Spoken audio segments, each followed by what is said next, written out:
Hello, viewers, and welcome to a brand new episode of Injury Time Podcast, your one stop shop for everything on Indian football. Guys, like we mentioned earlier, this is a special episode where we'll be looking at the brand new season of the Indian Super League. And like you would be aware by now, the guys who are joining us, guys who need no introduction. So let me wish no time of ours and get them on board. First up is a man who joins us from Bangalore, guy who loves his gobi Manchurian as much as he loves the beautiful game. Sandeep, hey Sandeep. Hey, what's up? I don't have gobi manchurian anymore, man. You don't? You given up on that? Are you kidding me? Healthier food. All right, that is good to know. That is good to know. And also joining us on this show is the special guest, the expert, guy who has frequented the touchline over the years and of late has been a part of the Star Sports' expert panel for the Indian Super League. Pradyum Reddy. Hi Hello, guys. Brad. Hello guys. I'm looking forward to it. I think there's now a hat trick with Sandeep of doing this preseason ones. So Yeah. Yeah, we're just climbing on and on and on.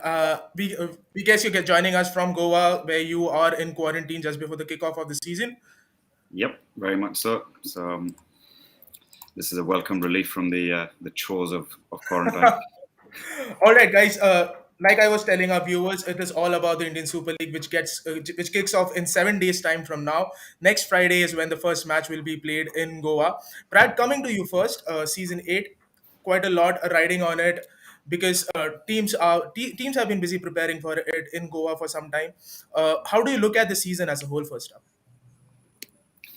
I think compared to last year there's a lot of unknown with how the whole pandemic season was going to unfold with everybody being in bio bubbles, and obviously pandemic was in the full throng, you could say, last season. So I think teams are a little bit better prepared, or the ones that are a little bit better prepared will probably do well. So that's in terms of, I think everyone's going to start the season on a relatively even keel, unlike last year where you had some players were still in quarantine, some staff were just coming out of quarantine before the league started. I think we shouldn't have any issues with that this year. So I think we'll have a better prepared season, so you won't have that much of an imbalance that we saw last year. So hopefully right from the get-go, it should be competitive games. And I think it's a lot more even this year in terms of the 11 teams. Right. Sandeep, how do you see at this season of the Indian Super League? Yes, there is a Champions League place at stake for the league winner, but beyond that, there is a lot of competition also, right? A place in the top four and eventually a chance to win that ISL trophy at the end. Yeah, I mean, stakes are the same as every year, I suppose. But I agree with Brad. I also want to know if the players, I'd like to ask Brad actually this, if the players would be more used to playing, without fans now. Because last year, maybe there was initially sort of an adjustment period. I spoke to Clayton Silva, the podcast will drop soon, and he was saying that they don't get the same vibration, the word he used, that feeling when they're playing. So, or do you think it'll be better this year in that sense? Because as people watching, it doesn't make much difference to us because of the piped in noises and things. Well, look, it depends. I mean, Clayton obviously came from Thailand where he was used to big crowds. I don't think he played under crowds in any of the matches for BFC. No. I think it varies for players to players. The ones who've been around Indian football for a while, been, some of the bigger clubs like the Kolkata clubs or played at Kerala Blasters, they would have that, or FC Goa, they'd have that feeling of missing out on that. But if players whose only experience is probably Pune football, then it's just normal for them. Same atmosphere in Yeah. the stadium. So. Yeah. All right, guys. Just to give you a heads up on how we would like to approach this preview, we'll go team by team. We'll look at each and every team. We'll look at their strength, their weaknesses, and like I told you all earlier, two questions that we'll stick with every single team. That is an Indian player who could be key for that very team, and a youngster that we should be keeping an eye out for. So let's begin. First up, the defending champions, the team that did a double last time around, Mumbai City FC, backed by the City Group, a new head coach in this time round. Prad, no Sergio Lubera. They have gone the other route. A few changes. Igor Angulo has moved ships. He is in Mumbai this time around. How do you look at this team? So I think the teams, you've always got to look at the teams who have the least amount of churn should be relatively successful. I think they've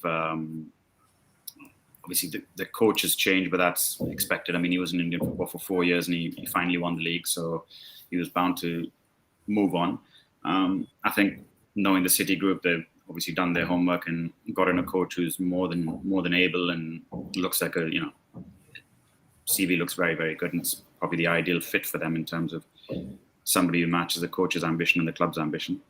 They've kept Murtada Fall, they've kept Jahu, so they've kept a core unit of the foreign players that they had last season. Obviously, losing the likes of Beche, losing Lafondra, and I think actually Hernan Santana was also key because he was so versatile. Those could be players that they could miss this season. So it all depends on how good Casio Gabriel and the other foreign signings are. And don't forget, there's one less foreign signing this season, and the fact that only 4 can play on the field. So that, I think, is a great leveler for all the teams. So if you look at the players that have come in, players that have gone out, it's most balanced, I think, and that's the biggest thing. It's like how many teams can find the balance between 4 foreigners on the field and playing Indians. Because for last year, they pretty much most of the season it was Santana, Fal at the back with Jahu in front of them, and you could afford another one in Mohun. So Boom was a huge loss in terms of the goals and assists that he provided. So I think that's the key for Mumbai and also for a lot of the other teams. Is like, where's the balance between the 7 and 4? Sandeep, Pradyum spoke about how having a foreigner less will be a great leveler this time around, and in that respect, Mumbai's done pretty well to get in someone like an Apuya who could be your extra Indian player in there, a guy who had a really good season last time around. How do you see him perform, and how do you see him shape up in this Mumbai City FC, and how difficult will it be for him to first up get a place in that starting 11? And Brad had put this out last year. Apuya was all Brad's pick for the player of the season or the young player of the season, and it turned out to be an inspired selection. I think it should be educated selection is probably the right word for the rest of us. But yeah, don't you think it's with him they have a player who can sort of do a lot of the one less foreign midfielder that will sort of be elevated because this guy is quite good, right? Yeah, I should get commission actually off of that big transfer fee for Very giving big. us a heads up earlier. No, I think, look, you guys know this. I mean, I said it 2 seasons ago towards the end of the season when he was playing for Northeast. I'm a big fan of Apuya. I think he's a great kid first of all, and also a great talent.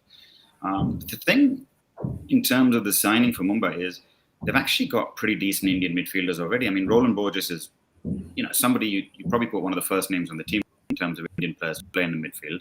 I think Rainier offers them a lot, and he was someone that you just he's another one in terms of foreign players is probably the first name on the sheet. So if you think about it, do you play Roland as well as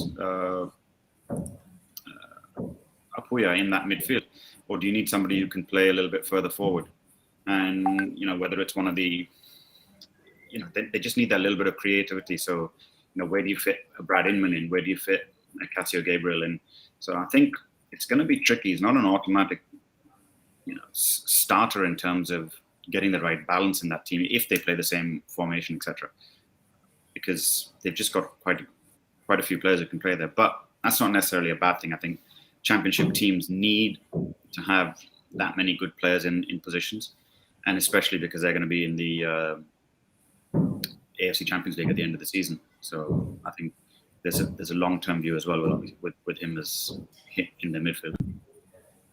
So generally, what we do tend to see, especially in ISL and probably even in I League as well, is the second season syndrome. Right, you win, and the next season you're not able to challenge.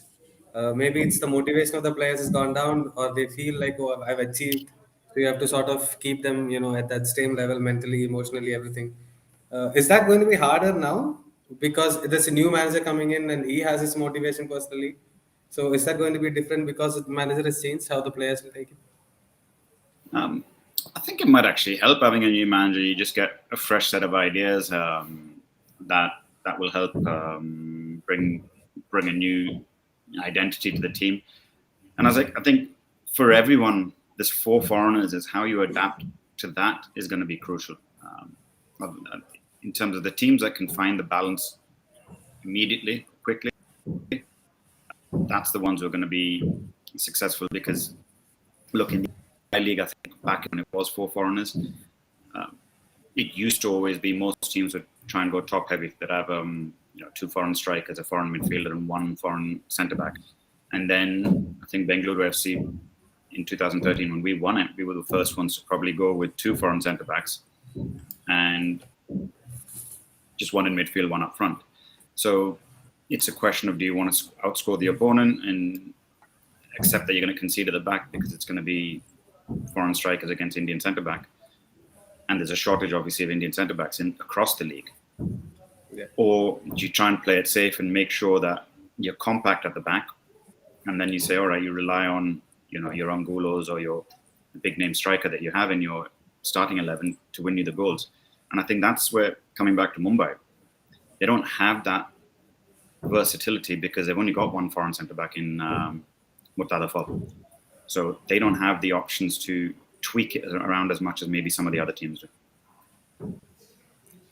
All right, 2 questions here from Mumbai City FC. Pratt, first up, an Indian player who could be key for them this time around? I think you got to start from the back. So with Amrinder having gone, the goalkeeping position is going to be key. So whoever starts there, whether it's Furbala Chenpa or I think in the last practice game, Vikram was playing there in goal. And I think that's going to be key, how either one of these two adapt. And if they can settle in and start putting in consistent performances, they're going to be the sort of youngsters to watch for them. I would have said Apuya, but I can't keep saying Apuya for every answer. So, he's no longer a youngster. So. He's had 2 seasons in the league. We can't call him a youngster anymore. He's not emerging anymore. Tapa emerged. Tapa keeps Twice. emerging. Yes. We can't keep Keeps emerging. Well, that brings me to the next one. Youngster, who we should have our eyes on this time around from Mumbai City FC. I think one of those two. I think the keepers. I mean, right. So whether it's Vikram the keeper or Furba the keeper, maybe. But another one I think who impressed in patches last year when he came on as a sub, and he did pretty well in the under-23s, as Vikram Pratap Singh. So I think he might get more opportunities this year again because of more Indians on the field. So I think he'll probably be the one to watch out for in terms of whether they play him up front or out wide on the right. How they utilize him. But I think he's probably definitely the one who will catch a lot of eyeballs. Well, game time is something that Vikram will be striving for this time round. Another team, we move on to the next one, a team that lost that final last time round, ADK Mohun Bagan, continuing with the coach, a guy who's been massively successful in India, Antonio Lopez Abbas. He will be eager to get that one better on Mumbai City FC, isn't it, Pradyum? Yeah, I think a lot of pressure on Antonio Abbas, which is expected when you're at one of the top clubs like ATK Mohun Bagan, where they've spent the most as usual, and you've got on paper probably the strongest squad. They missed out to Mumbai both on the league title, the shield, as well as the other thing, and they also missed out on Apuya. So they typically flex their muscles and have got Bumu. But again, it's now, you might have the Bumus. I think you've got Krishna, you've got Chiri, you've got Carl McHugh, and you've got Williams. But it's, for me, as well as obviously Yoni Kauko, who came in, played in the Euros, it's how do you find the balance? Which four does he pick? And, he typically likes to keep it tight and play on the counter-attack. And the extra pressure of, I think, not just not performing very well in the AFC Cup, the manner in which they lost in the zone playoff, I think that adds a little bit of extra pressure. So if they don't start the season very well, I think by January there could be a bit of pressure on that squad. Well, Sandeep, that was something that I wanted to bring up as well. That AFC Cup run, which did not end in a really good, in a manner which they would have expected. How much will that play on their mind going into the season, or is that a thing of the past now for them? I honestly wouldn't know how that would play in their mind. But I don't think it can be good because you get thrashed by 6 goals and could have been worse. So, and you don't even get the chance to go and say, oh, we lost to the eventual champions, which a lot of Indians do tend to use as a sort of This is excuse. something that you've been holding on to since last Yes, because episode. I've seen this happen. Oh, we lost to the champions. But it doesn't matter right, at the end of the day. But I do feel like with they only have one centre back, right? Foreign centre back again, like Well, that's it. Really?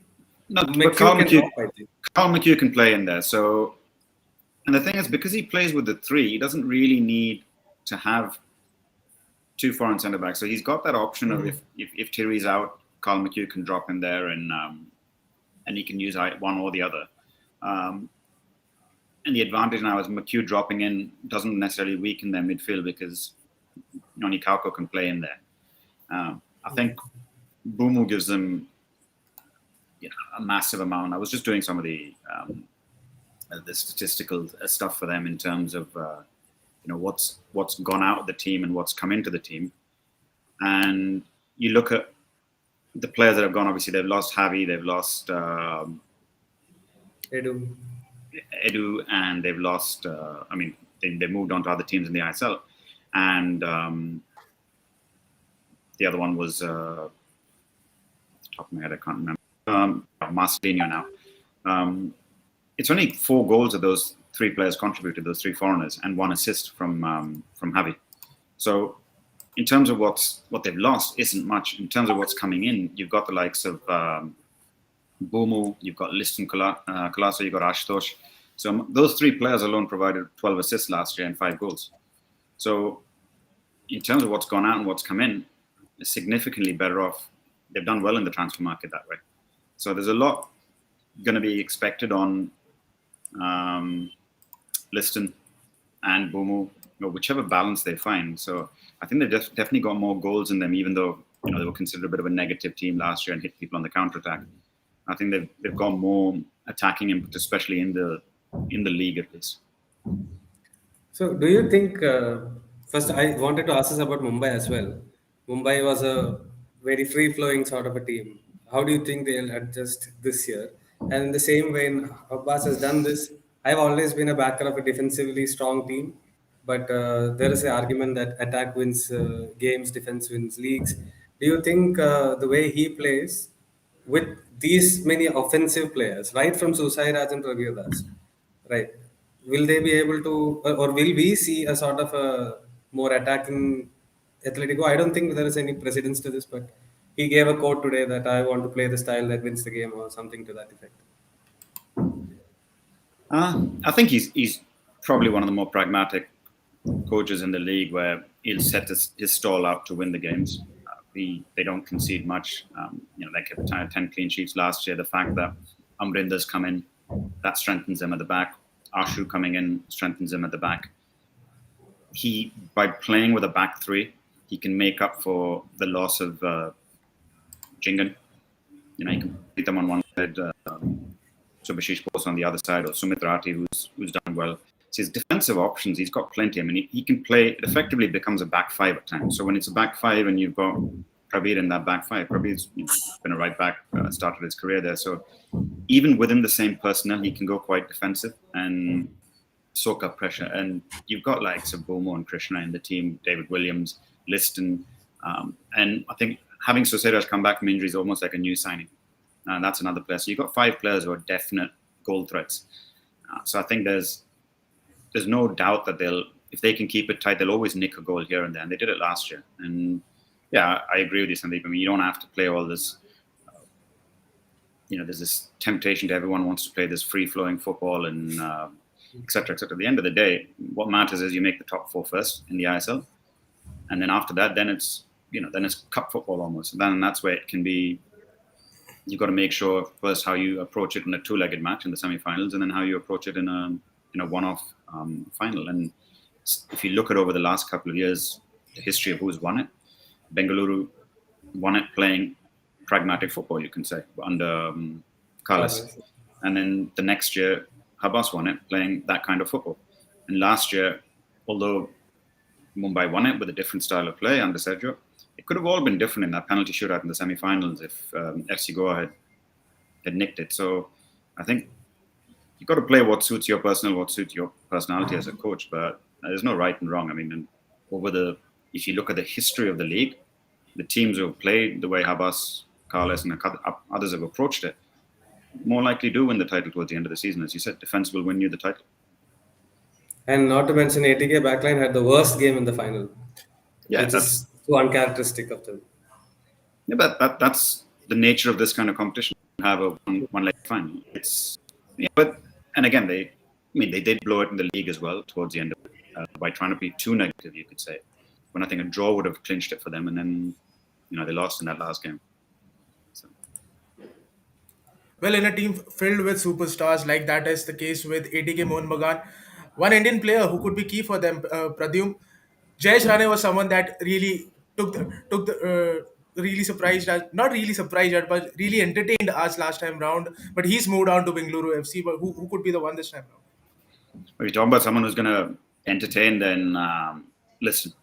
It's simple as that. I think in terms of if you're going to play a similar position where either JS was used, or how Habas use him, whether it's a long striker or out wide, he's definitely going to entertain.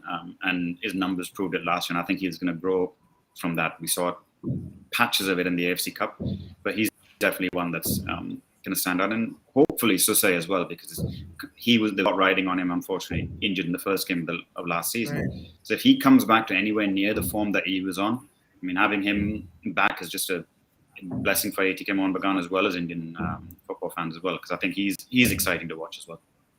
Absolutely. And then there is Susay, Sandeep for that matter, had a really good time in Chennai, then came into the ISL. Unfortunately, did not work out for him. And there are others like Prabir, who's been there, someone you are a fan of. I've spoken to him in the past. Then there Amrinder, who's come in the goal this time round for ATK Mohun Bagan. Quite a number of players. And these are established Indian stars in the ATK Mohun Bagan ranks, right? Yeah. I mean, of course, Susai, it's a little unfortunate. In the first year, I think he was playing as a left wing back. It took a while for him to sort of settle into that defensive side of things. Then he sort of hit his stride, but it was a little too late. And then got injured the subsequent season in the beginning itself. So it's very sad for him. But ATK has this all-star team. They're going to, I think ISL has said something about salary cap and fines. We'll see where that lands for this year. But regardless of that, you just have to look at the team and say that they are probably the favorites in terms of names. But we realize that names don't always win you leagues. Right. You have Prabir and Asutosh, so both of them play right back or right wing or even whatever. Prabir's case, he can play across that whole area. So if you put Prabir up front, what do you do with the wing? Liston is there, and David Williams is there. So it's not easy for them to put all these guys at the same time. That said, they probably have more options to come off the bench and change the game in both offensive and defensive terms. So yeah, very good team, but only 11 on the field, right? Absolutely. In an all-star team like this, Pradyum, how difficult is it for an Indian youngster to get playing time? And how difficult is it for you to name a youngster to look out for? That's a good question. That's exactly what I was going to actually use as my answer about. Antonio Habas isn't necessarily one that likes to, let's say, promote youth or give plenty of opportunities to them. But I think this year the ruling of having 4 developmental players in your overall squad and 2 in your matchday squad, so you don't have to play them. It's not like in the I-League days where you had to start one of them.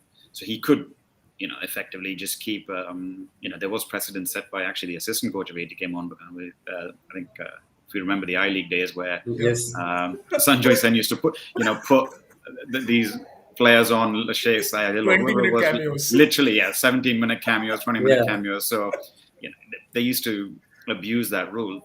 But sometimes when you've got good youngsters in your squad, the temptation is there to use them because they can change the game. And I think even though he's, you could say borderline youngster, is somebody who's technically come through their ranks as Deepak Tandri. Right. I remember seeing him about 5 years ago playing for the Mohun Bagan Sale Academy in the IFA Shield final and as a centre back, and he looked pretty impressive. Playing for, I think Joe Paul was the coach. He was playing for him, and he looked impressive as a centre back then. And he hasn't really got much opportunities as a centre back. Been moved into defensive mid by the last couple of coaches at clubs, but he did well in the India under-23s there in that position. So I think versatile players will always help coaches, and somebody like Habas, where he's got plenty of options in midfield, and even Lenny can play there, and others. He might in games have to sort of use somebody like Tangri to just drop into the back three and make it a back four, to change the way he plays. So I think Deepak Tangri might get a lot more opportunities, and I think he'll relish being at a club where he's competing for those places. So I think he could be one that stands out in terms of youngsters, if we can use the word youngster for If we 20, can, yes. 22-year-olds. Yeah. So what's All the right. cutoff that we're looking at? 21? 20? I suppose, what should we say? Under 23s, if we call them as youngsters. Do we? It No. should be the developmental players, the ones who are, Yeah. 2001 born, All technically, right. right? But yeah, Yeah. it should be that. Well, But no hey, problems it's for your ATK show, Mohun you Bagan. decide. So All right. No problems for ATK Mohun Bagan there, but you can't say the same about their city neighbors, East Bengal. Like last time round, this time round again, it was a last minute hassle to put together a team. A new head coach, Robbie Fowler, has been replaced by Manolo Diaz. A new coach coming in, a new philosophy. Pradeep, before we get into the personnel, what can we expect from East Bengal this time around? Because this is a massive team, a team with a history and a legacy and something to live up to. Because and players and the coach know about this. How difficult does it get for someone like a Manolo Diaz who's coming in? see, I think this year they're a lot better placed. Although everyone says, oh, they were the last team to be formed, they didn't have a squad until a lot of the other teams had picked 90% of their players. Look, that's not necessarily the worst thing sometimes in Indian football. I remember 8 years ago with Bengaluru, every I League team had been formed, and we had to go out and look for players and put together. You still manage to find enough players to not only win the league but keep the same core together and win it, and twice in 3 years, runners up. So it's what you do once you assemble those players. Last year as well, if you look at the squad that they had, Indian players, it wasn't the worst squad. You still had some former national team players. You got some good up and coming youngsters. So it's how you train them and how you get that team together. So in terms of, they started relatively early compared to last year. Definitely earlier than last year. Had a few hiccups where they've had to move hotels and quarantine again, I think. But they shouldn't be as poor as they were last year. So I'd expect them to be competitive a lot sooner than they were last year. Last year is almost like the first half was a write-off for them. Right. So I don't think it'll be that much of a write-off. Apologies, Alright. I've just lost power over here, but it should be able to continue. Yes. Yep, we can continue. Let me go to Sandeep with that. Sandeep, players who have come into East Bengal are the likes of Arindam Bhattacharya, who's a Golden Glove winner in the ISL last time round. Adil Khan, I won't call him a former India international. He can just make a comeback and be an India international once again. Amarjeet Singh, and then there's Jackson Singh. These players who have played and made a name for themselves in the ISL in the past. It doesn't look like Pradeep said. It's not a bad team when you look on paper, right? I mean, I still really believe that a lot of their success will depend purely on the foreigners. I don't know why. It's just one of those feelings that I've been getting because I was looking at the back line, especially, and Adil Khan, Hira Mondal, Ankit Mukherjee, they don't necessarily give you a lot of confidence in terms that they can keep Adil, although like you said, he can always make a comeback. His last season has been first half he didn't play and second half Right. in Goa he played okay and was found out in the Champions League. So we have to see how he bounced back from that, so to speak. So their defense for me is a concern. But going forward, I don't know any of the foreigners really. A lot of the new people they've signed, and I don't get excited about foreigners in general as well because they are sort of hit and miss until I know how they can play. So yeah, but it will be actually nice to see them compete, and as long as there is a progression, I think that's good. Because unlike Mohun Bagan's case, where the fans are actively revolting and saying demerge and all those, East Bengal fans want their players to do well, and they have a revolt in a separate issue. Right. So as long as there's progress on the field, I think they'll have fans on their side, and next year hopefully they can sort of bounce, take another step. It's very sad to not have one of the historical teams doing well, being in the top division. I'm not going to talk about Tempo and all because they are not even in the Right. stratosphere. So. Well, Pradyum, this is They something have that you touched interesting upon. foreigners, right? If Yep, you I look was at just it, they about have to an ask him about it. Australian, a Croatian, Slovenian, a Dutch, another Croatian, and a Nigerian. So they've gone all over the place with the signing. It's pretty It's a interesting. global signing.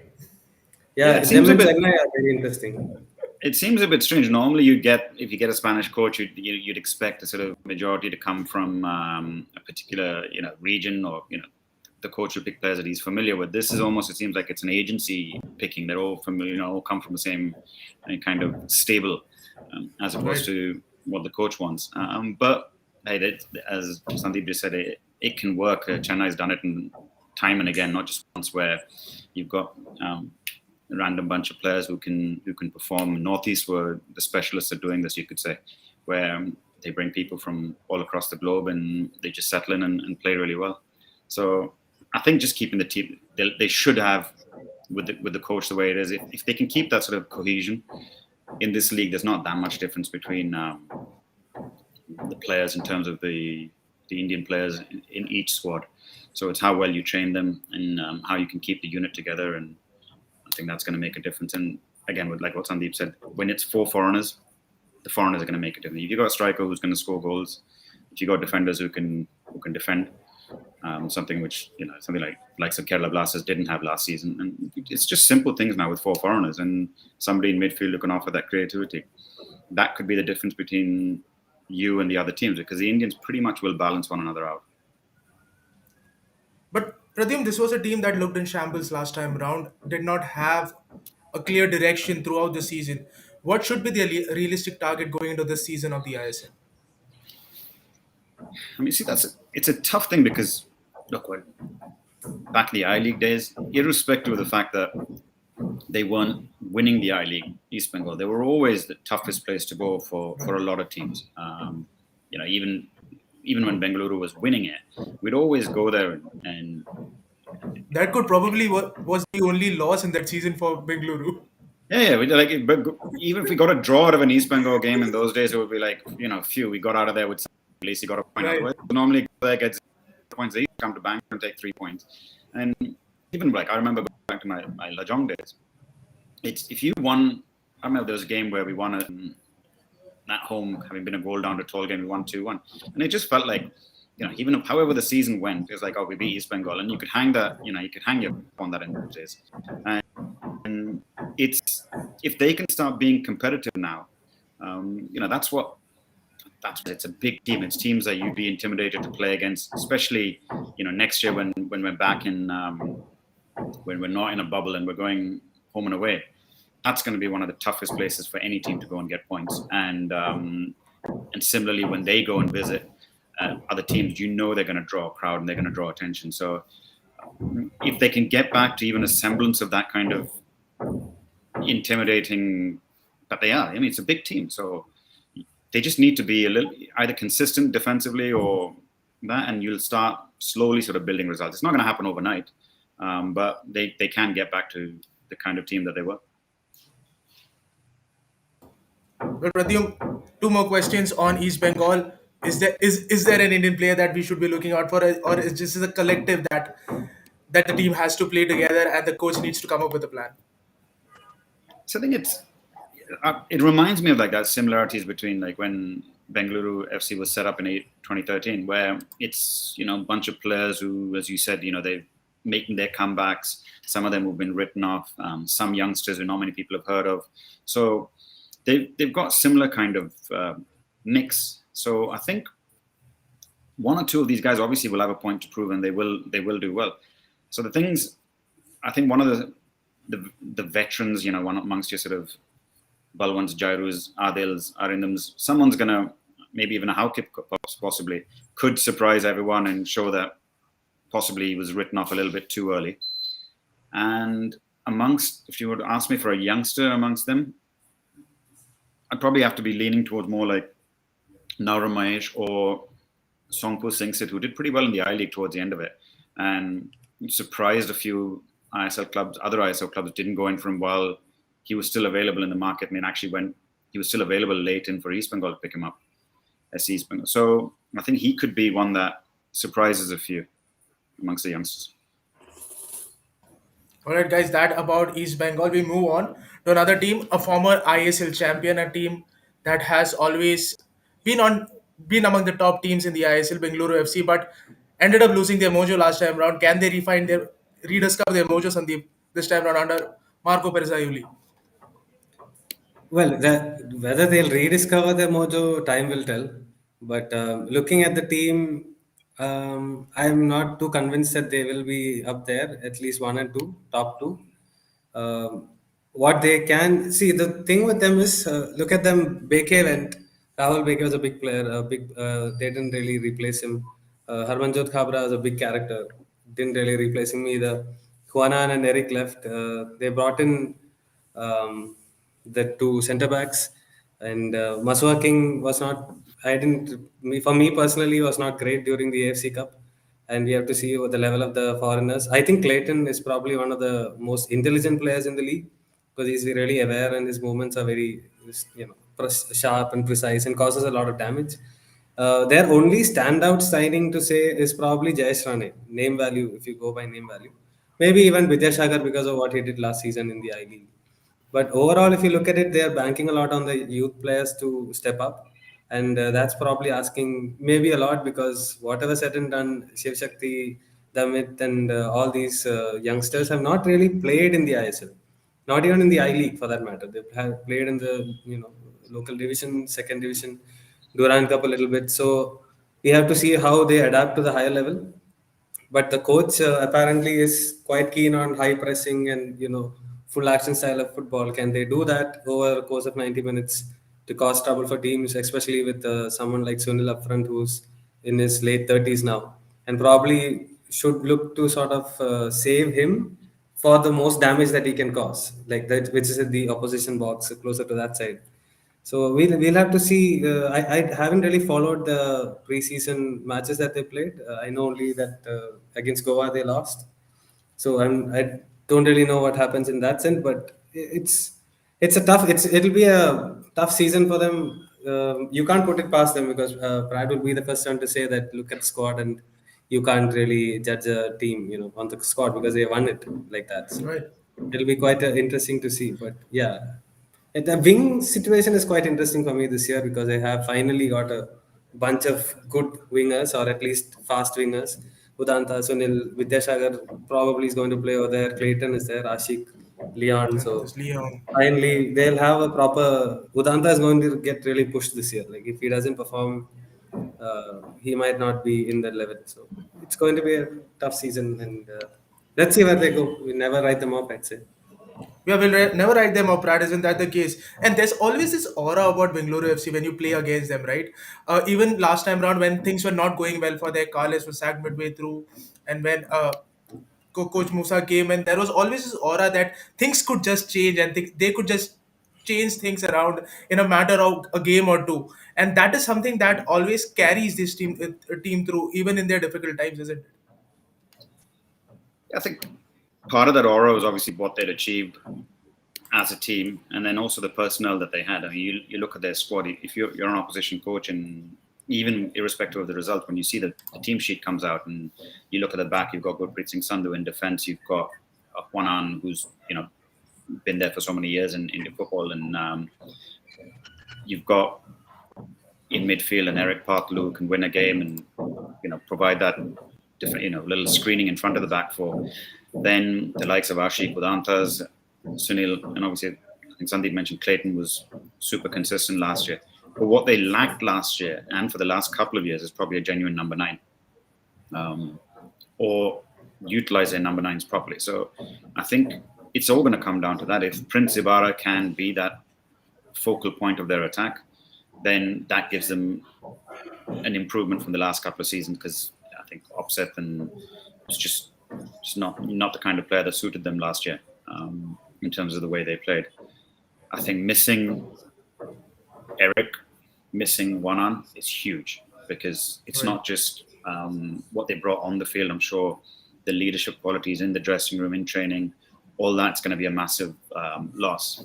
And I agree with Sandeep. From what I saw in the AFC Cup, the defensive pairing of Costa and King almost reminded me of another Costa pairing we saw last season. It's it just didn't look impressive in the AFC Cup. So I think Costa's a decent player. How you pair him is going to be interesting, because is it going to be Pratik or is it going to be Sarthak? That's a problem they have to solve. And if If you use Sarthak as a right winger, then you really don't have many Indian options at centre back. It's Moirang or Pratik. If you use Sarthak there, then the fullback positions you're going with relatively younger players. So I think it's just about finding that right balance. Well, it might actually help them that it's 4 foreigners now, because Right. you play you play Costa, you play Clayton, you play Prince, and then you play either Iman Basafa in midfield or the Brazilian Ramirez in midfield. So it might help them that way. And you've got versatile players like Jayesh, and you've got Suresh. So you've got midfielders who can more than make up and hold their own in centre midfield. So I think they're not weak in that particular area, but where's the creativity come from? Where's the I think they might be missing that. And the other question is, do you keep playing Sunil out wide? I mean, has he got the legs to do that for a full season in that wide position? Do you have to compensate for Sunil being on the left by playing Ashik as a left back? I think they've ruined Ashik, in my opinion, by taking probably one of the best attacking players in Indian football over the last couple of seasons and putting him in a left back position, partly because he's so good. He ends up covering a lot of the work that somebody else has to do and imbalances the team. I think the strongest team for them would be to have Ashik in an attacking position, whether it's on the left or on the right. To have Udanta, who showed glimpses of it when Sunil wasn't playing in the AFC Cup, of the kind of player that he was, or was capable of being. And you've got others knocking on the door. I think Leon is one that's come in hungry, and he looks like he can challenge for those places. If you've got 3 or 4 youngsters like that who've got pace and ability, it helps in both ways. One that Sandeep touched upon, which is, if you want to play on the front foot and be a pressing team, you can do it with the likes of Udantas, Ashiks, Leons, etc. up front. And even if you do have to soak up a bit of pressure, you can hit teams on the counter with the kind of pace they possess. And again, we saw that towards the end of the AFC Cup. They looked brilliant when they were in full flow, these young players. So they could surprise a few people if they can find the balance and find how to fit everybody in the right places. Well, Sandeep, a lot of Indian players to look out for from this BFC team. And we know a lot of the names primarily because of the fantastic media teams they have, because they ensure that these players are out there in the public domain and everyone has heard of their name before they take the field. So let me bring it to you first up, an Indian player that could be probably key for BFC's success this time around. I hope you don't say Jayesh. Oh, an Indian player. Yeah, Um, you mean a youngster or just a general Indian player? general Indian player. We'll come to the youngster later. Okay, so you know what? I actually think Leon is this guy who has been knocking on the doors for a long time. And last year, I remember before the start of the season, I think Carles was talking about how hungry he is now, Right. and he's put on some muscle and increased his bulk and everything. So he is someone I think who can really, really cause a lot of problems. Biswa I like personally because he's a good attacking left back. But and he's played Roshan, Viswa, all of them. We've seen them for a while. I just want to see them consistently, like in a one-not game at the ISL or the AFC Cup is not the same as playing, 10, Right. 15, 16 games in a row. So I would say Leon is the one Indian that I'm really looking forward to, and to an extent, Danish Farouk as well, because I saw him play in midfield. I thought he was a winger, but he played okay in midfield for the AFC Cup, I think. What about Pradyum? Pradyum, do you subscribe to Sandeep C, or do you have some other player in mind? I think we've mentioned, I mean, we've spoken about this a few times. I think the big question mark that I'll have on them is their fullbacks. Like, who's going to be the one that, Sandeep mentioned about Cabra not being available. That's a player that, even though he's not what he wasn't like known for being a right back, but he was just so consistent for them last season in what he gave them. Both, obviously, they're going to miss the presence off the field in the dressing room, etc. But they need someone who can cement that position both in right back and left back. Because you've lost Raul Baker, who could play at right back. You've lost Cabra. Now, so the question is whether you're, Biswa, whether Namgyal, whether Ajit Kumar, whether Sarthak, who's going to be the one that kind of cements their places both at right back and left back? Because if you're constantly chopping and changing, and you've got to chuck Ashik in there, they've played players like Parag who played at right back sometimes, they played at right midfield sometimes. So you've not really got genuine fullbacks where you can say, okay, this guy's going to play week in, week out. So that's an area where I think they need to fix. And whoever it is, whichever player amongst those 6 or 7 that we mentioned can stake a claim for that place and then cement it, I think that's going to be key for them. Well, So can I ask you? I'll ask Brad one question because I was just wondering about this the other day. Like we know a lot of the youngsters, you've seen them in Durand Cups and in flashes here and there, and Yeah. they do seem to have a lot of potential. So in my personal view, BFC is one of those teams who suffered the most without fans. It just feels like with their fans behind them, because they have these fans who are always behind them, and even if they're losing or winning, whatever, they're always supporting. They don't turn on them. They don't like, it's not like in Kerala sometimes where the other opposition teams plays too well, they get appreciated as well. It's a hostile place regardless. So couple of things is, do you think that played a major role for BFCs mentally? And without fans, do you think the players not having the pressure or having that pressure, how do you think the youngsters will deal with that now? Uh, I think something was a bit of a convenient excuse to say about the fans, because it's a coincidence that the decline happened at the time when there were no fans. I think the decline was happening. A lot of us could see it in terms of the way the team was playing, the way not many youngsters were coming through. The team had become a little bit stagnant, and you could see it towards the end of the 2019-20 season. There was talk about it. And then last year was very, very evident that it was completely reliant on set pieces and the way to play. So they hadn't brought many youngsters coming through. It was pretty much, you could expect and name the starting 11 without too much thought. And I think they haven't really addressed that issue. So yeah, it's just a coincidence that the fans thing happened around the same time as the decline was happening with the team. So I think that's something that they've got to resolve. And playing the Durand Cup, giving a lot of these youngsters an opportunity now. Let's see if that helps. And see some of them actually now challenging for it, because you've either got to do it with your youngsters coming through, or you've got to go into the market and do what like an ATK and Bagan and other teams have done, which is go out and get the best players in the league. And with the exception of JS, you wouldn't say you're too impressed with much of their Indian signings. I think Sapik's obviously a good signing because it's a position where there's not many in Indian football in that position, centre backs. And Jayesh obviously a proven winner both in I League and ISL. So apart from that, I don't think they've really gone out and done too much in the market that way. Well, it's good to see that our viewers are also chipping in. This is Shubham, who wanted to share his thoughts on Bengaluru FC and the squad going into the ISL. Bengaluru lack creative midfielder. Surish is the workhorse, which we have seen last season and also when he turned up for the Indian team in the few matches that happened over the past few months. But creativity needs to come from the like of Jayesh Rane and Danish Farooq, is what Shubham thinks. That's about Bengaluru FC. Moving on to their neighboring state, a neighboring city, Chennaiyin FC, a team that has also seen a new head coach this time around, Bosizar Bandanovic, someone that Sandeep spoke to. Sandeep, you had a conversation with the man, the chat that was Yes. released last week. What did you make of his impressions with Indian football, and what does he want to achieve with his team? Yes, winning is what he says, and that is something he's made very clear in that conversation that you had. But beyond that, what is that? What is he that looking for in Indian football?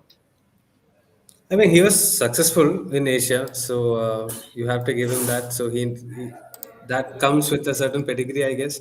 But you can't really. Chennai has always been this team that is either hit and miss, right? Either they get all the correct players and they hit it out of the park, or they don't get the right players and they just languish at the bottom. So we've seen them sort of alternate between the two also, and they are also a team who starts very badly and can end up in the final also. Right. So they are probably the most difficult team to call. Again, there's foreigners are from Croatia and Serbia, Kyrgyzstan. The Asians from Kyrgyzstan. So Oh yeah, they uh, replaced Fatullah with another fellow now. yeah, so it just seems I don't again understand the foreign signings. It seems like Brad mentioned earlier, like we were talking, Chennai and East Bengal sort of have a similar foreign contingent in Right. terms of at least profile. So we have to see about that. Bandovic was actually quite good conversation to have. Seems like he's not married to any style, which I think is great. He said, "I just want to win, and I would like to have possession, but I just want to win. So if I have to change it, I'll change it." Which I think a lot of the coaches now are coming with this philosophy and does not want to change it. and all those things. I'm not a big fan of that. Whatever gets you the victory, I think you should go with that. But their goalkeeper, it's like Devjit and Vishal Keth are probably the two. So you'll have to see who nails down the spot. In India, goalkeepers are a little, not little, majorly inconsistent, right? So as long as one of them find form, they'll be fine. If not, we'll have to see what to do because I doubt Salam Ranjan Singh and all as a at centre back is going to really really step up. Especially they only have one foreign centre back, I think. Right. So if he gets injured or something, what happens then? So you have to. So that would be mine. I don't know much details about their foreigners. Maybe some of them can drop in. So we'll see how that goes. And Indian strikers, I'm always little reluctant to talk about. I don't think Vikram Pratap will play that much. I don't think Joby Justin will play that much, just because they have foreign strikers and strikers, not strikers, strikers. Correct. So replacing them will be tough. So yeah, it seems like one of those. I'm really excited to see them play. Actually, to be honest, I thought last year Chennaiyin played very very well on the field. Did not reflect in the results. Maybe not the best of dressing rooms also, but yeah, they just they were. I thought they would. No, I can't say they would have kept the coach, but sure, the team was fine last year. I thought I quite liked the way they played. All right. Brad, what about you? How do you look at this coach? This man comes from Thailand, who was with Buriram United, a team that did really, really well in Thai football at a time when Thai football was on a rise. And then he comes to India now with that kind of an expectation, hoping that he would replicate the similar, if not the same form, with Chennai FC in the ISL. So I think knowing a little bit of Thai football, you can't. I think it's a bit. It's stretching it to say like, oh right, you know, because he was successful with Buriram, that's automatically means this or that about coach. I mean, I don't know much about his coaching style and what he's achieved prior to Buriram, because in those days when he was at Buriram, pretty much Buriram or Mongthang would win the title. It's like a Rangers and Celtic situation. The rest of the teams were just there to make up the numbers. And if you look at the kind of squads that they have, because we do a little bit of scouting in case we faced up against them in if we got out of the preliminary stage of the Champions League qualifiers, you'd have to in the second group stage or second qualifying stage face a Thai team, and you'd watch some of the games and the foreigners that they had in those days at Buriram and Mongthong were, you know, almost J League 2, K League 2, Okay. very very good standard players who probably ISL teams don't go for that caliber of strikers. So you're used to having those kind of players, and winning in Thailand is different from the kind of personnel that if you look at what he has at Chennai. Chennai typically don't go for the most expensive foreigners in the league, and it is it's completely new. But Chennaians have this unique ability of having a good season followed by an absolutely terrible season followed by a good season. They like the yo-yo club of the ISL. So just by that sheer logic alone, they should probably have a good season this season. So irrespective of the coach, just by Chennaiyin way of doing things, they should have a pretty decent season. I think we talked about it earlier about churn of players when you lose too many players. Right. This is one of their sort of rebuilding years, you could say. They've lost some backroom staff that have been there at the club for many years. They've lost, the coach who I thought was a very, very good coach last season. He's gone on all his staff. And the only sort of survivor amongst the foreigners has been Cavallaro. And he's obviously key. You could see the difference when he got injured last year. He was gone. But I think losing Eli Savia could be crucial because he was pretty consistent as a defender. And now with Damjanovic as the only one coming in, I think they're a little bit light defensively, because if he gets injured, then it's, you're looking at probably Deepak Devrani and Salam Ranjan at the back. So that's one area of concern that I'd probably have in terms of the balance of their squad. But when everyone's fit and it's only 4 foreigners in the field, that then they've only got one at the back in terms of foreigners, so they probably can go a bit more attacking, a bit more aggressive intent with the other 3 foreigners in attacking positions. So, then it comes down to how well the strikers do. And last year, for all the attacking play, they didn't have, they just weren't consistent. Consistent the strikers, they talk about the chances they created and how much they missed, both Isma and Jakob Silvestre. So I think it's crucial how the new strikers Lucas settle in, and if they can provide goals, then that's crucial. But I actually disagree with one thing Sandeep said about Indian strikers. I think Joby, just from what I've seen and heard in preseason, he's doing pretty well, looks hungry. So I think he's definitely going to be knocking on the door to be getting starting chances. So normally you'd say, yeah, Indian strikers won't get much of an opportunity. They'll be pushed into wide areas. But this 4 foreigner rule is a game changer. And I think we will start seeing teams having to, whether it's for injury, whether it's for suspensions, whatever reasons, having to rely on Indian strikers more often than they have in the past. And I think when you've got somebody like Joby Justin coming, whether it's off the bench or whether starting certain games, I think he can provide them what JJ did for them in the seasons when they were successful. Having an Indian striker who can genuinely be that fox in the box. Because if you've got guys who can create and get the ball in and around instead of 18-yard area, inside the box, Joby Justin is still probably one of the better finishers in the league amongst the Indians. Well, Okay, would you so say? he's been doing well, no, in the preseason. Yep, yeah, he's doing pretty well. Okay, okay, From I what I've didn't heard. know that. Yeah. All right. Would you call him your pick for the key Indian player in the Chennaiyin FC side?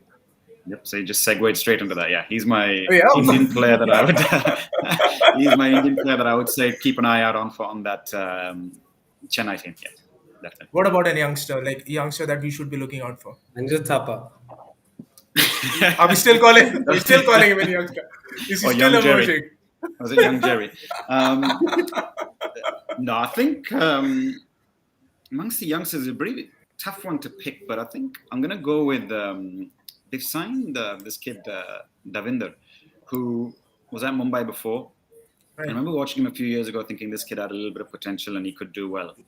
I think, again, just because they don't have that many options defensively, I think this kid might actually play and play quite a bit, especially on the right side. So I think he could be the one that maybe as a youngster for them does well. So he's the one I'll pick as my youngster for them. Well, probably this opportunity coming Devinder's way. We move on. Next team, Kerala Blasters, a team probably I don't know how to explain this team, how to describe this team because if I say something that is not good, if that is not right, the fans would just take my case on Twitter. So I just want to play safe here. Like Kerala Blasters, a new head coach coming in along with a number of players. Can they finally end up winning a title this time around with you? Or is it too early to say that? Yeah, I think let's not jump the gun for them. Winning the title, having the way they finished last year, I think is a bit too much of a jump. What they need to do is get back to being a sort of top 14. And I think that's the sort of progression. Even if you look at Mumbai winning the league last year, the rebuilding started with Mumbai a few years ago where, they were consistently getting into the top four. Every alternate year, they were there or thereabout in the top four, whether it's under George Costa. They were missed out narrowly in the second season, but, they were there or thereabouts. I think Kerala's got to get back to that level where they're there or thereabouts of being a top four team. Like you could say Jamshedpur are always sort of, top half of the table team. If Kerala Blasters can be a top half, that's a great improvement from last season. And then it's, look, a couple of games here and there can be the difference. It's sometimes the difference between the fourth place team and the sixth place team is normally not more than 4 points. So that's just, drop points here, a last minute equalizer, controversial, this or that, something or the other. So I think they need to start being a lot more consistent. And one thing that they're not is consistent. The only thing that's consistent with them is change. Every year it's, change a load of players, change a load of personnel. And I think that change is not necessarily always good. Sometimes you're making changes for the sake of making changes. Right. Like, I spoke about how ATK Mohun Bagan, they had 8 players going out and, 9 players coming in, 9 players going out and 9 players coming in. That's over your squad of about 30, whereas with Kerala, you're looking at about 13 players that have come in.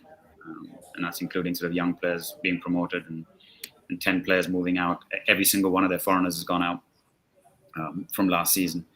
So it's just, again, you're building from scratch every single season. There's no... if you look at what was their starting 11 last year, I think with the exception of probably Albino. Yeah, Albino started last season, probably will start this season. amongst their back four. We see there's no Costa, there's no Kone. Who's going to play left back? Is it Jessel? Is it Nishu? Who's going to start there? Right back? Are they going to have to use Cabra there, or Sandeep?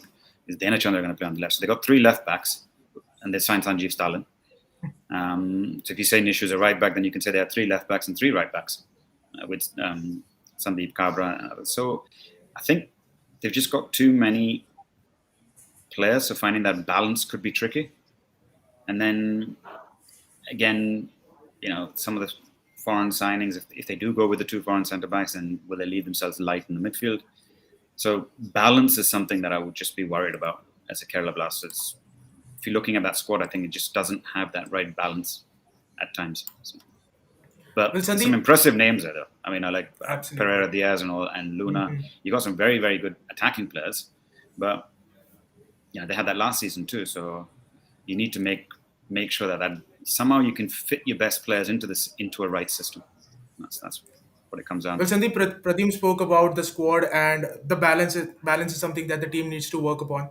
But beyond that, there are problems that Kerala Blasters face beyond that, right? Because this is a team that gets fan base readily available, season in and season out. Guys who swear by that yellow color and swear by the team, but still, and the team, even though the team doesn't perform well, the fans still stick around.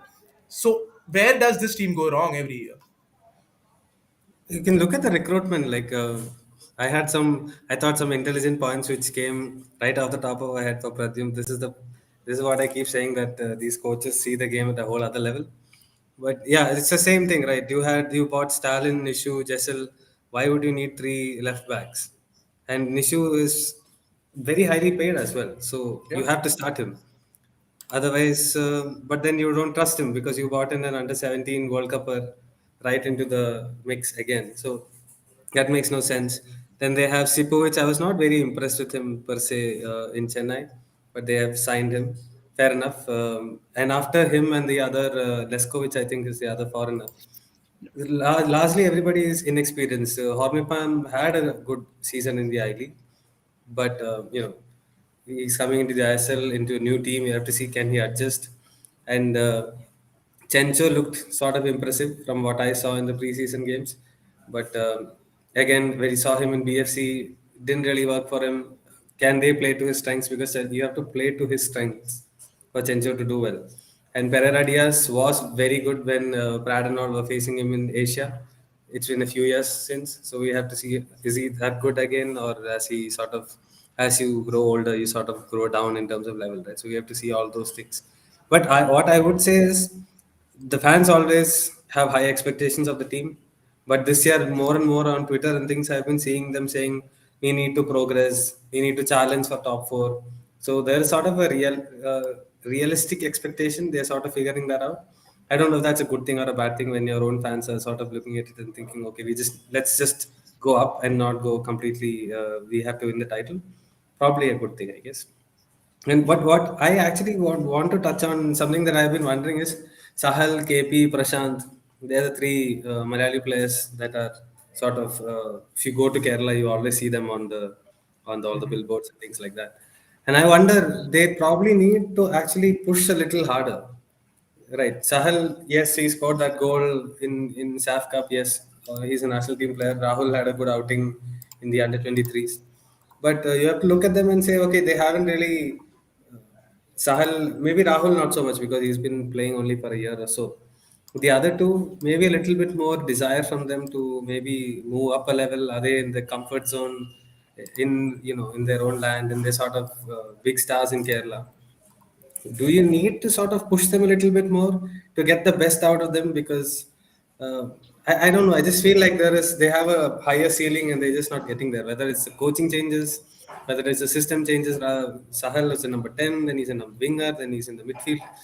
So it just seems I'm not very sure what is the problem with them. I just want to ask Brad the same thing. Do you think they need to be pushed a little bit, because the ceiling with especially Sahal is much higher, and Prashant's been there for a long time. It's just been one of those players who's there. So I mean, sometimes you look at these guys, and I'll echo some of the things that we've spoken about before, and some of the other people have said is they've obviously got ability. There's no doubt about it. Otherwise, they wouldn't have played where they've played, and they wouldn't have been at these clubs. And people who've worked with them, coaches, and you can show they show glimpses of it in training, and they show glimpses of it in the game. I've spoken to coaches who've worked at Kerala Blasters and with the national team, and players who've played with them, both national team and at club level. And they say these kids have the ability, and they talk highly of them. Certain aspects of each one of those three players have. But when you judge players, like at the end of the match, you get match reports where the player gets a 9 out of 10 or a 6, or depending on how they perform. And then at the end of the season, you put your player of the week or player of the month, and then player of the season. And if you look at these three players, they'll probably never make a player of the month, probably never make a player of the season in anybody's book. And it's not like personal opinions. Obviously, I might have a certain opinion. I don't like this particular player. If you ask across any of the experts in Indian football, or any of the journalists across the league, you probably wouldn't pick these guys in your teams. But they have flashes of it. So it's almost as if, I don't know whether it is the case or not, but younger players nowadays, it's almost like they don't go back and watch their videos and look and speak to the coaches and find out how they performed in terms of what do I do? What did I do well? What do I need to improve upon? It's almost like go back, check your phone and see how many Instagram likes you got. And you post that clip of that video and see how much, last year I had 100,000 people following. I've got 200,000 people. And you think you're growing as a player. And I think that's possibly the case with some of these players, where the kind of adulation they get is the wrong kind of adulation, or steering them in a different direction. And they're not focused on what they really need to improve. And maybe it's just not being in the right environment, the right club, under the right coaches, but somebody needs to push them to make sure that you work on your weaknesses, because there's no doubt they've all got strengths and they're very good players. But have they improved upon their weaknesses over the last couple of years? I mean, they've been, Prashant broke through from the college scene, and he was like, okay, this kid has potential. They tried him a right back last year, they tried him a right wing. He'll have one game where he's really good and he does very well. But does he do it for 6, 7, 8 games in a row over the league? No. Rahul KP, brilliant against Bengaluru, in both the games against Bengaluru. So instant fan favorites, right? Because you beat Bengaluru or you scored against them, great counter-attacking goals. But that's not enough, is it? Can you do it week in, week out? Even if you don't give a 9 out of 10 in those are probably 9 out of 10 performances, or an 8 out of 10 in those games against BFC. But what you want as coaches sometimes from the players is, listen, just give me 7, 7.5, but give it throughout the season. So I think that's what you want from these players. And it's the same with Sahal. The numbers are there. You look at it's not about scoring one spectacular goal. It's about consistently putting up numbers. Where are your goals and assists over the course of, what's it been, 4 or 5 seasons now in the league? And if you look at the numbers and you compare that with other players in that position across the league, and other players in that position have much, much better numbers in it. So I think that's where they've got to start living up to those expectations that they. And I think a friend of the pod, Orko Bhattacharya, who's joining us on the live stream, concurs with you guys. He says the likes of Prashant and Hauko haven't kicked on despite several years at the club, and that is also a problem that Kerala Blasters has been facing over the years. But guys, two questions like we have answered about every single team. First up, Pradyum, an Indian player who could be key for them if they are to kick on this season. See, I think Cabra could be key, because I think what they've lacked is leadership in terms of it. And when you keep having players for a year, you don't have that leadership in the club, because the players we mentioned, even though they're local players, are not necessarily what you'd call leaders, both in the dressing room or on the pitch. So I think someone's got to kick in, someone's got to provide that. I think that's probably why they've signed Cabra, and I definitely think he's probably the best in that amongst Indian players to provide that what they need. So I think he's going to be crucial to them, both on the field, whether they play him centrally or play him out wide, and what he can offer in training, dressing room, and that vast experience that he brings to the table. So I think he's crucial to them this season. In terms of the young players, I think there's a few who stand out. The one kid that surprised me in preseason from what I've been watching and hearing, and is Ayush Adhikari kid's got a little bit of potential, been working really hard. He could get a lot more opportunities now just because of the balance of the team. And we mentioned all these other names, but some of these, the two who've been, another one we caught is Vinci Barreto. He's another one that he came across from Bokulam, right? If I'm not mistaken. And Yeah. he could be one that, again, opportunities and could be one that makes a bit of a name for himself. All right, from one team that has to make a name for themselves in this season of in the ISL to a team that has been the neutral's favorite, FC Goa, for all the right things they do on the pitch and off it. A team that really entertained us and gave us enough and more to cheer about in that AFC Champions League run of theirs earlier in this season. Sandeep, this is a team that you've highly spoken about over the years, a team that you are, if I may say so, a fan of for the right things that they do. How do you look at FC Goa, Oh, Juan Fernando in the Ozone FC ISL? jersey, yeah? Ozone FC You jersey I'm wearing. you wear a jersey, any jersey that people give you, dude. This is a collector's item now. So, well, well, Sandeep, coming back, Juan Fernando, FC Goa, ISL this time around. How do you look at it? I think they have a very good chance of winning this whole thing because they've done very well in terms of one thing about them, they'll do their due diligence in signing foreigners. So you look at the foreigner and they've signed Iram. Looks like a player that they can get something out of. And look, if you are letting go of Angolo, who's guaranteed goals, then obviously they must have done some thought process behind it. So I would say that, and plus their midfield looks absolutely immense. Like they have Brandon, Nemil, Noguera, Ortiz. I heard this Iram can drop down as well. Yeah. Edu and Gland and Princeton. And they have all these wingers in Devendra, Chote, Redeem. You can just say all these names, Romario. They can change games. And one thing you notice with Juan from last year onwards is that he would change players, Right. especially on the out wide last year, especially, and they wouldn't really necessarily lose a lot of quality.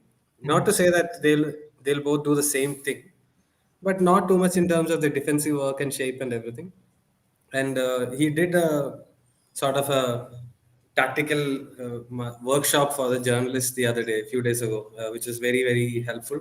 Sort of telling what he expects his team to do, what his plans and what his tactical thought process are. It seems quite good. And plus another year under him, they haven't lost a lot of players. The players that they lost are probably the ones we would have thought they would lose anyway.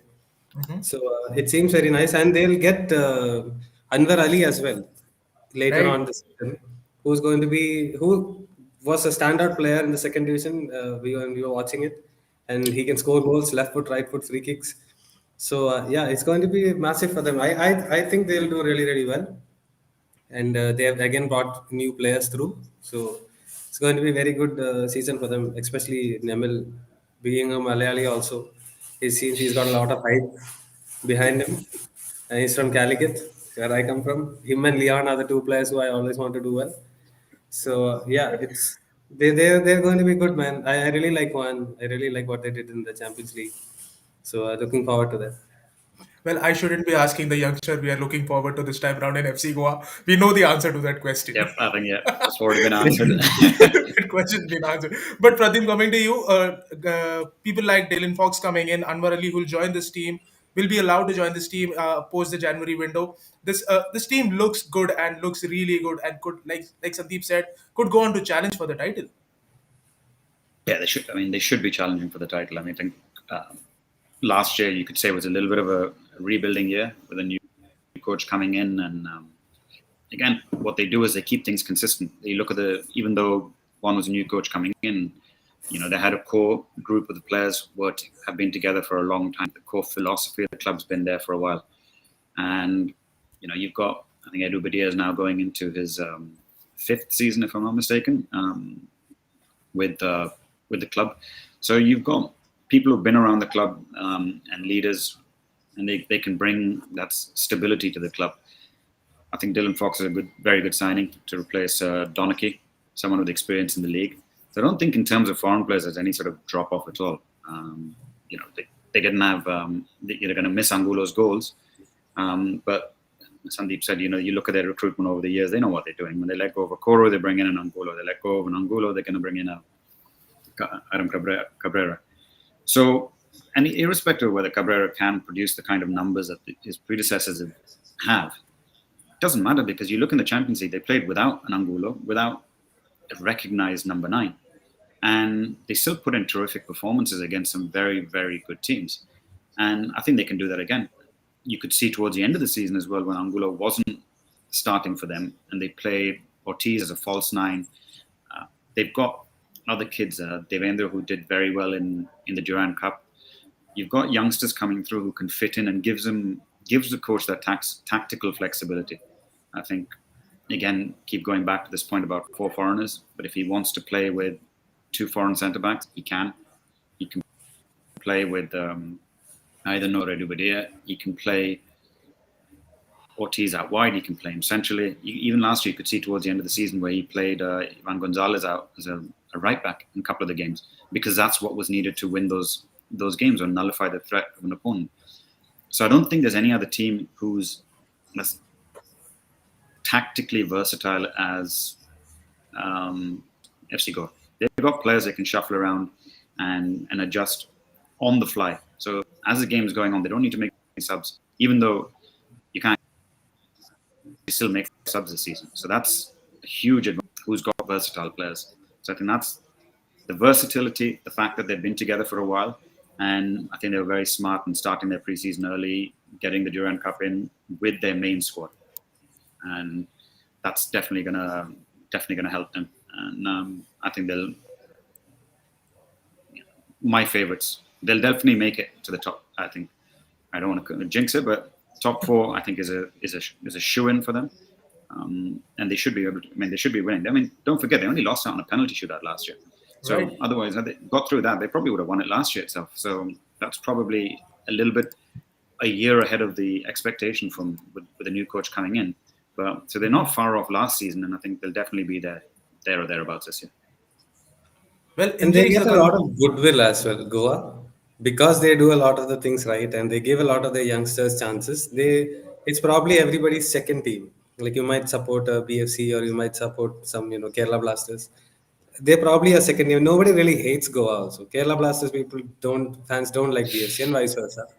And the East Bengal, Mohun Bagan, but nobody really hates Goa, which I think they have very successfully done. And good kudos to them. We have a couple of messages, right? Oh And yeah. Nemo's injury, I think he will come back after a month or two. It's not that bad. And What about Orcos, Brandon? Brandon's also injured, right? Ortiz As is you also say. sort of injured, yes. But they'll all be back, right? And they will not miss Ishan Orko. I don't think they'll miss But Iram Cabrera, Prad, you made a point of it. He comes on the back of a season where he just had 6 starts. Does that matter coming into the ISL, or Juan Fernando is not looking at those numbers as of now? He played 6 games. It's a 20-game season over here, so I don't think that's too much of a concern. I mean, it's how many minutes they play. I mean, look, a lot of these players are coming from European. They used to play, being in season for 10 months, playing. You've got plenty of competitive games over there, so I don't think that's a concern. A lot of the players who've come here and been successful, it's if you look at their previous season, the numbers didn't match what they did here. So I wouldn't. There's no direct correlation to somebody who's done well the previous season and doing well in the ISL. I think it's how you adapt to Indian football and specifics of your team's football. I think that's key. And I think they've obviously, like I said, they would have done their homework and they know a player that can fit into the way they play. And I think that's going to be key to them. And for me, I think the teams that rely on, all right, we've got a striker who scores us 20 goals or a striker that scores us 10 goals, you're not necessarily win the league because I think Diego Mauricio scored 10 or 12 goals for Odisha last year. They finished bottom. So it's not just about, we got a striker who can score this many goals. It's about how they fit into your system, whether they can help you both teams out of possession as well. And when they're not scoring, how do they contribute overall to the team, both on and off the field as well? So they're not a troublemaker off it if they're not starting like certain other Brazilians that we know of in this league. So I think, that's going to be crucial. All right. Mumbai hates Goa. Yes, they're telling me. Correct, I forgot. Mumbai hates Goa. I stand correct. And But I think imagine that's Mohun, this, also, right? Goa got the signing wrong. They didn't rate Angolo as their player. He still finished top scorer. So we'll have to see how what Iram does actually. We'll wait and watch from a team that definitely has people's goodwill to a team that I think should have enough goodwill because they finally ended up naming an Indian head coach, Northeast United FC. Khalid Bhai is the head coach of this team, guys. First full season as the head coach. Prad, how do you look at them? I think they start every year the same way. Nobody would make Northeast United the favourites in any of the seasons where they've done well. Both the season that they've done well is when they've had somebody who's got experience of Indian football. Whether it's Elko was in knew Indian football, knew the ins and outs of it, and brought the best out of that team. And last year with Khalid, coming in as an interim in the middle of the season is never easy. And then to go on the run that he did was absolutely fantastic. But I think credit to Gerard as well, Gerard News, who before him had made them a tough team to beat. They knew how to get the best out of the personnel and the limited resources that they had. And again, they just had a few, guys who were good players. I mean, like Ashutosh is a good player, and he just had probably his best for them. I thought Dylan Fox and the Belgian centre back were very, very good at the back for them. And you look how well Deshaun Brown did after moving from Bengaluru to them. So they got some of their signings spot on in that regard.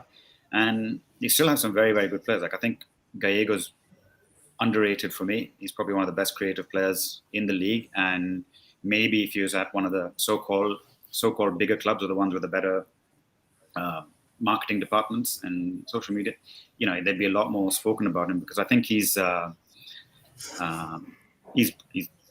fantastic in terms of what he can bring to the table, and especially for the teams who don't necessarily have that many goal scoring options. I think he gives them a lot more than a lot of other number 10s in the league.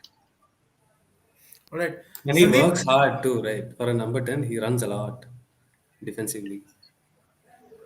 Sandeep, this is a team that reached the semi-finals, lost out on the penalties. What should be their ambitions this time around?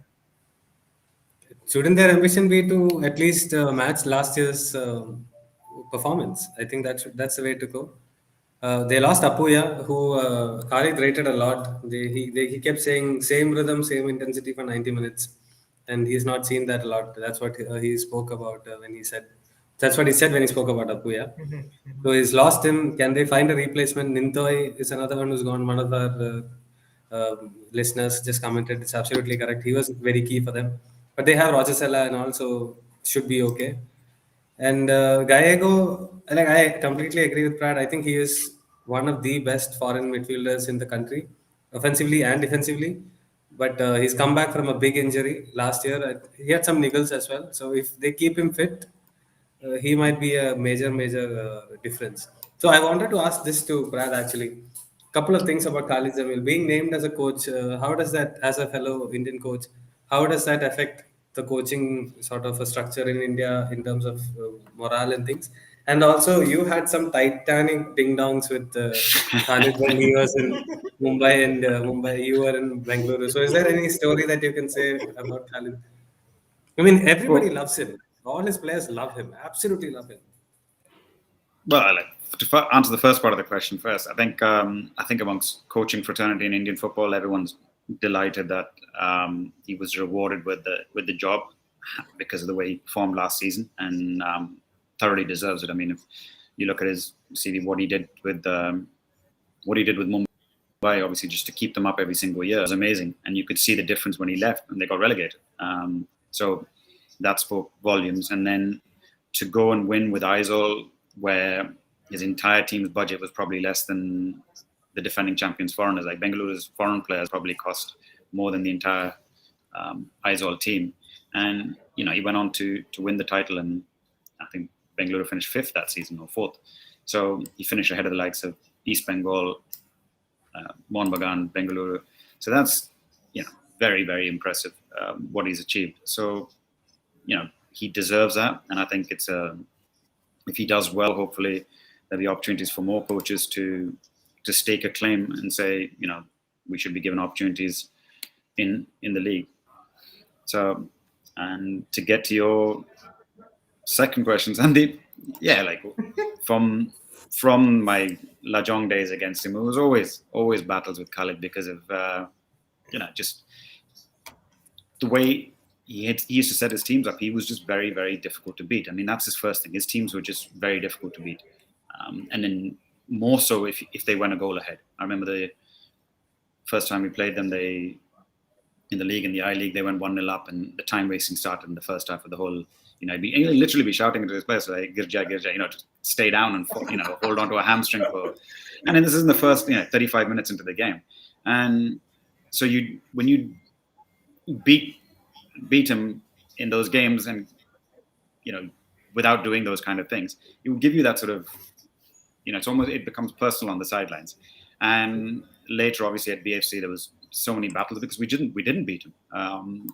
We couldn't beat Mumbai. They were just the bogey team, and you could beat everyone in the league. But even when they went down to 10 men, so they would find a way not to lose, and more often not just not lose, it actually take points off of you, win games. So his teams have always been known to be very, very difficult to beat, and I think they'll be exactly the same this year.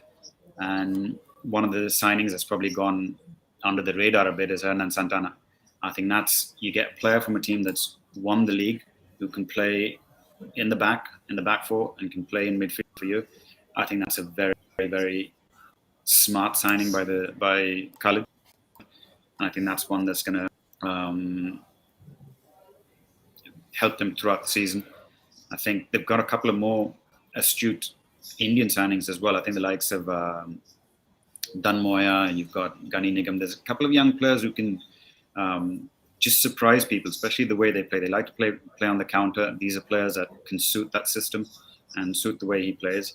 And I think from last year, keeping Kasa Kamara, keeping Gallego, keeping Deshaun Brown, and like I said, adding Hernan Santana, you need 4 foreigners on the field, and that's 4 very, very good foreigners on the field already. So the rest is just, Khalid will find a way to keep that team compact, keep it very difficult to break down, and they'll be, just because of that, they'll just be a contender because they're going to be tough to beat. They're not going to go around like winning 5-0, 6-0 and playing, that kind of thing, but they will be the team that everyone dreads to face. Well, there's something that Siju Matthew, a friend of the pod, has to say. OG Mumbai team that BFC couldn't beat, and all thanks to Khalid Bhai. Well, that is what he made that Mumbai team to be a team that was really difficult to break down and beat. Well, moving on, guys. What about that one Indian player that who could be key for Mumbai, for Northeast United FC, and a youngster that we should be looking forward to? I think I just mentioned Danmoya. I think the Danmoya that we saw playing in Mizoram and Danmoya that we saw at East Bengal just never got the opportunity at Hyderabad. And maybe he'll feel a lot more settled under Khalid, and he'll know how to get the best out of him. So I think he could be one that does well for them in those wide areas, how he's used. And I think young players wise, I mean, this is from BFC. He could be one that does well, Emmanuel. But I think and there's another striker that I think they picked up from the jersey that you're wearing, Sandeep, Manveer, who used to play for Ozone. I think we've seen him a couple of times in the what do you call it, in the BDFA league, where he's got that pace. Yeah. And if Khalid's team do sit back and try and hit teams on the counter attack, I think that pace definitely will be quite an asset. Can be an asset for them in terms of what he provides. So I think they've got a few youngsters who could. Well, Brad, Shubham Naik, a listener, is also among those who are keenly looking forward to watch Manuel play, but unfortunately he's injured and out of the season, just 18 years of age. But we can expect things from him in the coming years. Guys, moving on, the next team on our radar is Odisha FC, a team that... Hernan is Indian, it seems, because of the certain Hindi word, I guess, he used after the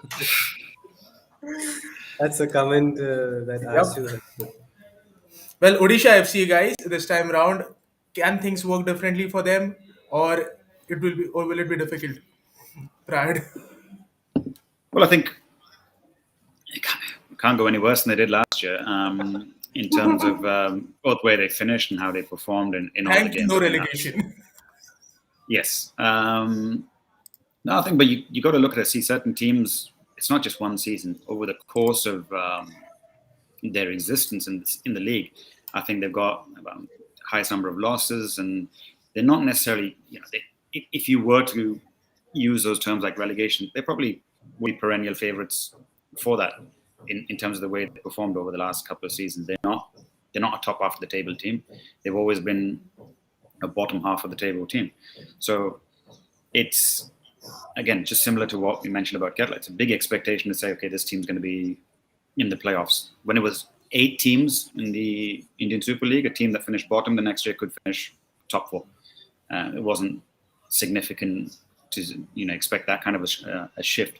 But as soon as there's 11 teams now and the seasons are a little bit longer, if you were 11th last season and only won 3 games, trying to break into the top four is significantly different, and you're going to have to make a lot of changes. And I think if you look at their squad, they haven't had much of a turnover of players. Not a single player has probably left the club in terms of everybody's still contracted for the club, Indian players. So the only differences they could make were in the foreigners. So it's a complete overhaul in terms of the foreigners. They outgo all the foreigners from last season and in come a whole new set, as well as the coaching staff. So that's where the changes has to be made. You've basically got to squeeze out better performances from the same Indian players that performed last season. You've got to motivate them and get them to believe. So I think the start's going to be crucial for them. Last year, Stuart Baxter was unlucky in terms of how late they started. I think he had Cole Alexander was still in quarantine when the league started. Some of the other players had just arrived a week or two before, including the coaching staff. So they were always on the back foot last year. And then this league is so short and everything happens so quickly. If you start with a couple of bad losses, you're then trying to make adjustments to think, okay, is this the better player? Should I play him here? And before you know it, your season's over. So they've fixed that by starting earlier. They'll probably get at least 6 games in pre-season. So you're a lot ahead of the curve than you were last year. So I think I've been reading a bit about what people have been saying online based on their pre-season performances. They narrowly lost to Kerala Blasters. They beat Chennai. They drew 0-0 with a team that beat them 6-0 last year, Mumbai. So people are a little bit optimistic of them and say, a lot of people are picking them as a sort of, even ISL pick them as a dark horse for the top 4 this season. So I think they could surprise a few people if they underestimate it. Well, we spoke to the former owner, right? He's no longer with associate with the Odisha FC team a while back during the off season, right? Sandeep, and he was very ambitious of the team and was looking forward to the new season. And one thing that he always spoke highly about was the fact that the Indian players were happy to be with the team. And why is that the case? Like, the team is not doing well, you are rock bottom, but the players are still hanging around. Because they'll all get a chance, right? And that whole I think team, I think the most senior most player is Vinith Rai, or one of the senior most is probably Vinith Rai in terms of Indian players. So yeah, they'll all get a chance, and we've seen Jerry, and we've seen all of them perform over the years. Isaac is there now. Thoiba is someone who probably should be successful there, and Henry and Sahil as wing backs and things. So all of these youngsters are getting a chance. So probably one of the reasons why youngsters like to stay over there is that they will get a chance to play. And if you notice that they all do get a chance to play as well. And now this year, based on this question, Raj, that he's put Nikhil Raj, I've seen him play for Kickstart in the local divisions and things. He's quite a decent player. I'm really looking forward to see how he will perform. He played a little bit in the I League as well in the curtailed version. So you'll see how it goes. But generally, I would think only because look, Jerry and all of these guys are sticking around because they all get a chance to play consistently, game in, game out. So that's absolutely something that they're doing. And because you also think of that team as a team that's being built for 3 years. Like when Joseph Gambao came the first season, we thought, oh, okay, in 2 years' time, they should be doing well, and then he left for whatever reason. And because obviously there were other things and where he was going and things, but he left, and then the next time the coach came, didn't really work for him, like Brad said, so they're resetting again. And they have a lot of youngsters. So if they kick on and they don't let the players go in the 2 3 years, we might actually see them make a challenge for the title. This year, I think they are probably one of the teams that nobody's talking about and little bit under the radar. They're not a bad team at all, like, especially in terms of Indian players.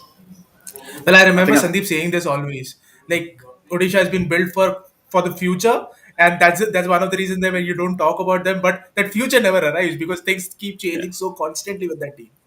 That's why I'll completely disagree on this part with you guys on that and Sandeep on, because look, you mentioned, I think, Naveen, earlier about, oh, players are happy and they're, even though the team's not winning. That's BS for me, right? Yep. It's the reason you're happy is because you've got a job. I mean, look, if any of us in our jobs performed where we were ranked the worst amongst our colleagues, you'd be worried that you wouldn't have a job the next season. Certainly wouldn't be getting a prize the next season, Right. right? But football world doesn't work like that. So these players performed poorly, yet they had contracts for the following season, and probably in most cases probably got a pay rise. No wonder they're happy.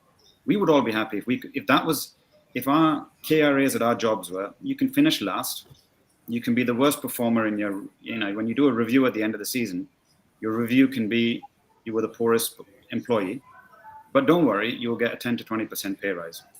Of course, we'd all be smiling, and that's exactly why they're happy.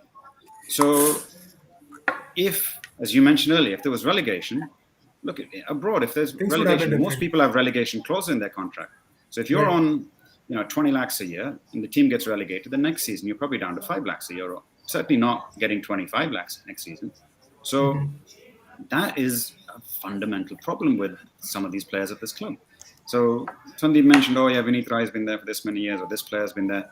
Of course you're going to stay there. If you're going to keep getting, irrespective of your performance, staying there, why wouldn't you stay? Whereas the rest of the clubs are constantly chopping and changing and looking to sort of improve their players. Like if you're at SC East Bengal this year, everyone's on a 1-year contract. So you're busting a gut to perform really well and hope that gets you a move to another club. Similarly at Northeast United, you don't have that job security. So I think that's absolutely crucial in a competitive sport where you have that incentive to perform and go on to do well. So I think that change is needed in this and many of the clubs and some of the other clubs. If you look at it, and it's not just like a dig at this this particular group of the clubs that haven't been successful over the years in the ISL, you can see this is probably a common theme where that's happened. And we spoke about one of the other teams previously where this is, and that's the case. Whereas the teams that are successful, it's a competitive column that you're in. So I think you'll see a little bit of difference now because some of those players are coming to the end of their contract, and if they don't perform, you're not going to see many people knocking on the door saying, oh, they're going to sign this player off this club. So as much as you'll say, oh, this team is built for the future, there's a lot of players coming through from the second division, from the league. So why would a club, let's say, who wants to be competitive, why would one of the top teams, let's say an ATK Mohun Bagan or a Mumbai, why would they come and think, okay, let's pick up this player off of Odisha when we can go and pick up one of the top performers coming out of the I League, like a Vidyasagar or somebody like that. So I think players have to suddenly wake up and realize that, the season is short, so your chance to impress is very short as well. And if you're not playing, or you're playing for a team that's consistently not performing over the next couple of years, you're going to be in serious jeopardy of dropping down either the pecking order in terms of what players want, and especially in terms of what clubs are available for you the next season.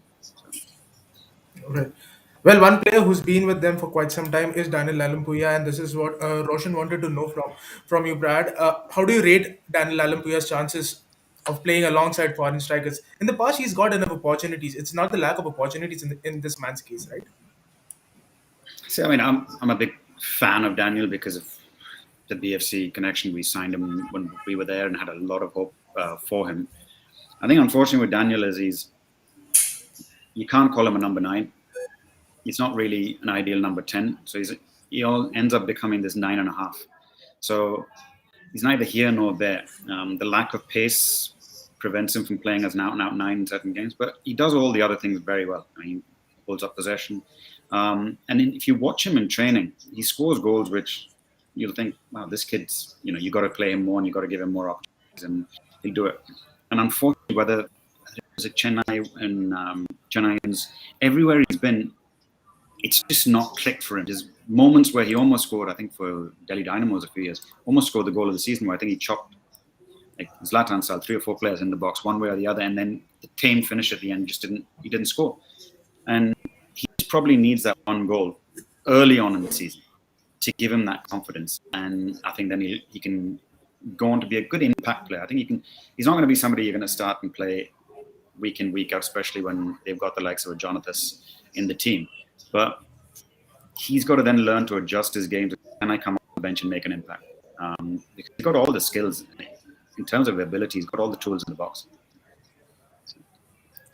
All right. Well, Sandeep, just a clarification for you. It was Yes, not I see. Raj, the player that Ashi was talking about, but the man who's taken over as the CEO of the club now, Raj Atwal, if I'm not wrong. Yeah.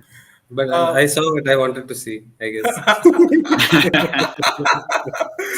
well, guys, before we move on to the next team in the ISL, two more to go. An Indian player that could be key for them this time around if they are to punch above the weight.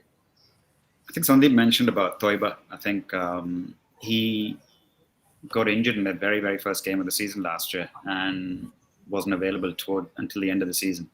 And I think that probably was a huge loss for them because he's someone who's probably almost certainly going to start for them, or sorry, be in the starting squad for them because he ticks that sort of developmental player box. He's under 21 and he merits the place on his ability alone. So I think he could be a very, very important player for them. But also he's got stiff competition from Paul, who towards the end of the season was doing very well. And Paul will probably want to have an Apuya kind of season now. Take on from there. So I think those two in the field are going to be crucial. I think they're the Indian players to look out for from that team. All right. From a team that has had a poor run in the ISL to a team that really put a smile on our faces last season. Manolo Marcus's Hyderabad FC, a team that I thoroughly enjoyed watching them this time round. Manolo Magic at Hyderabad. Brad, how do you see them? There's Edugasi who's come in, Bath Ogbeche who's come in, then Wanan in the defense. Stronger and stronger and stronger, isn't it? I think they've been super, super impressive with their foreign signings. It's look, when you're looking at foreign players, CVs, past performances in other leagues, etc. There's you can look at all that, but I think because it's a pandemic season, we're in a bio bubble again. I think they've been very clever in thinking, let's go for players who've experienced it. They're not going to come here and have struggle with staying in a bio bubble for 5 to 6 months. Players are not going to have trouble adjusting to India. So you've got Wanan who's got bags of experience. Good signing there. You've got Bartok Beche, who's top scorer, all-time top scorer at Northeast United already, and at Kerala Blasters. I think he holds the record for top scorer in both those clubs. And you won't put it past him, obviously, by the end of the season to say he's a all-time top scorer for Hyderabad as well. Granted, short, history and all these things, but he brings a lot more than obviously just those goals. His leadership, everyone you speak to, the leadership qualities, the way he performs and everything. I think he's just a good guy to have in the club. And another one is Edu Garcia. That's just a player who, you're chasing a game, towards the end of a game, you need a goal. He's the kind of player that can produce those moments that you need in the team. So I think those three signings have been really, really smart ones for them. And the two, and their Asian player is probably one of the best in the league. I think Joel Keeney, he surprised a lot of us last season how consistent he was. Then as soon as the league finished, he went back to Australia and he was banging in goals over there as well. And I think that continuity will definitely help them. And João Victor in the midfield as well.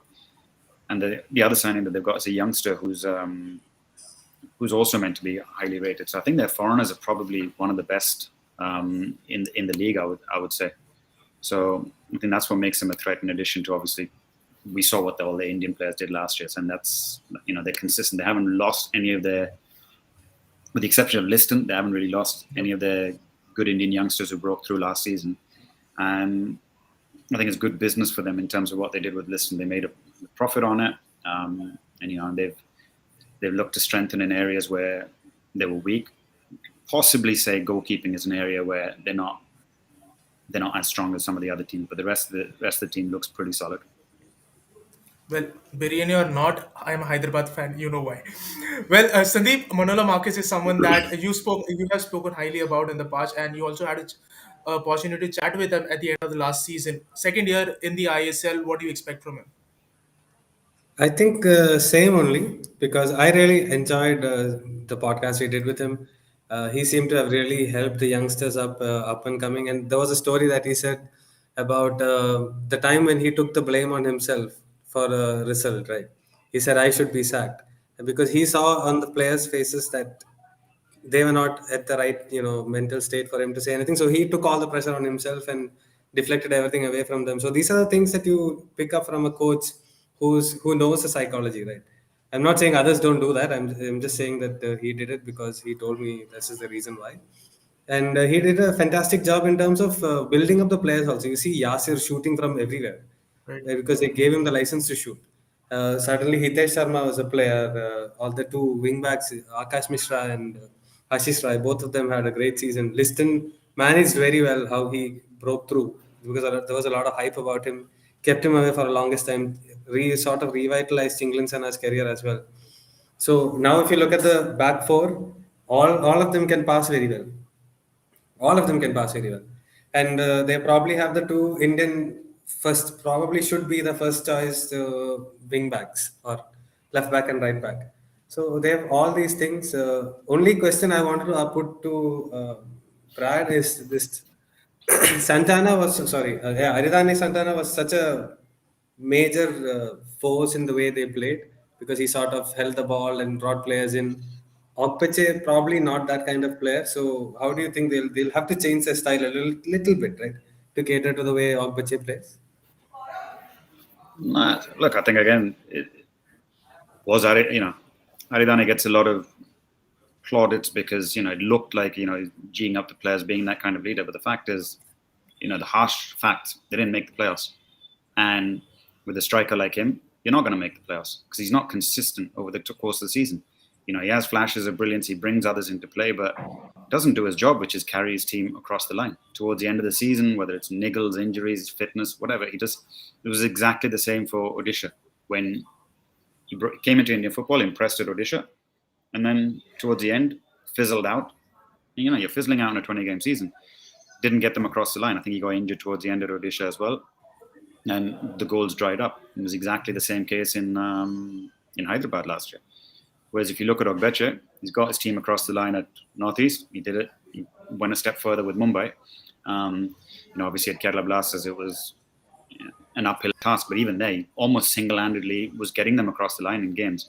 So you've got a player like that. I think he brings a lot more to the table, and he'll win you games with his brilliance and his work rate as well.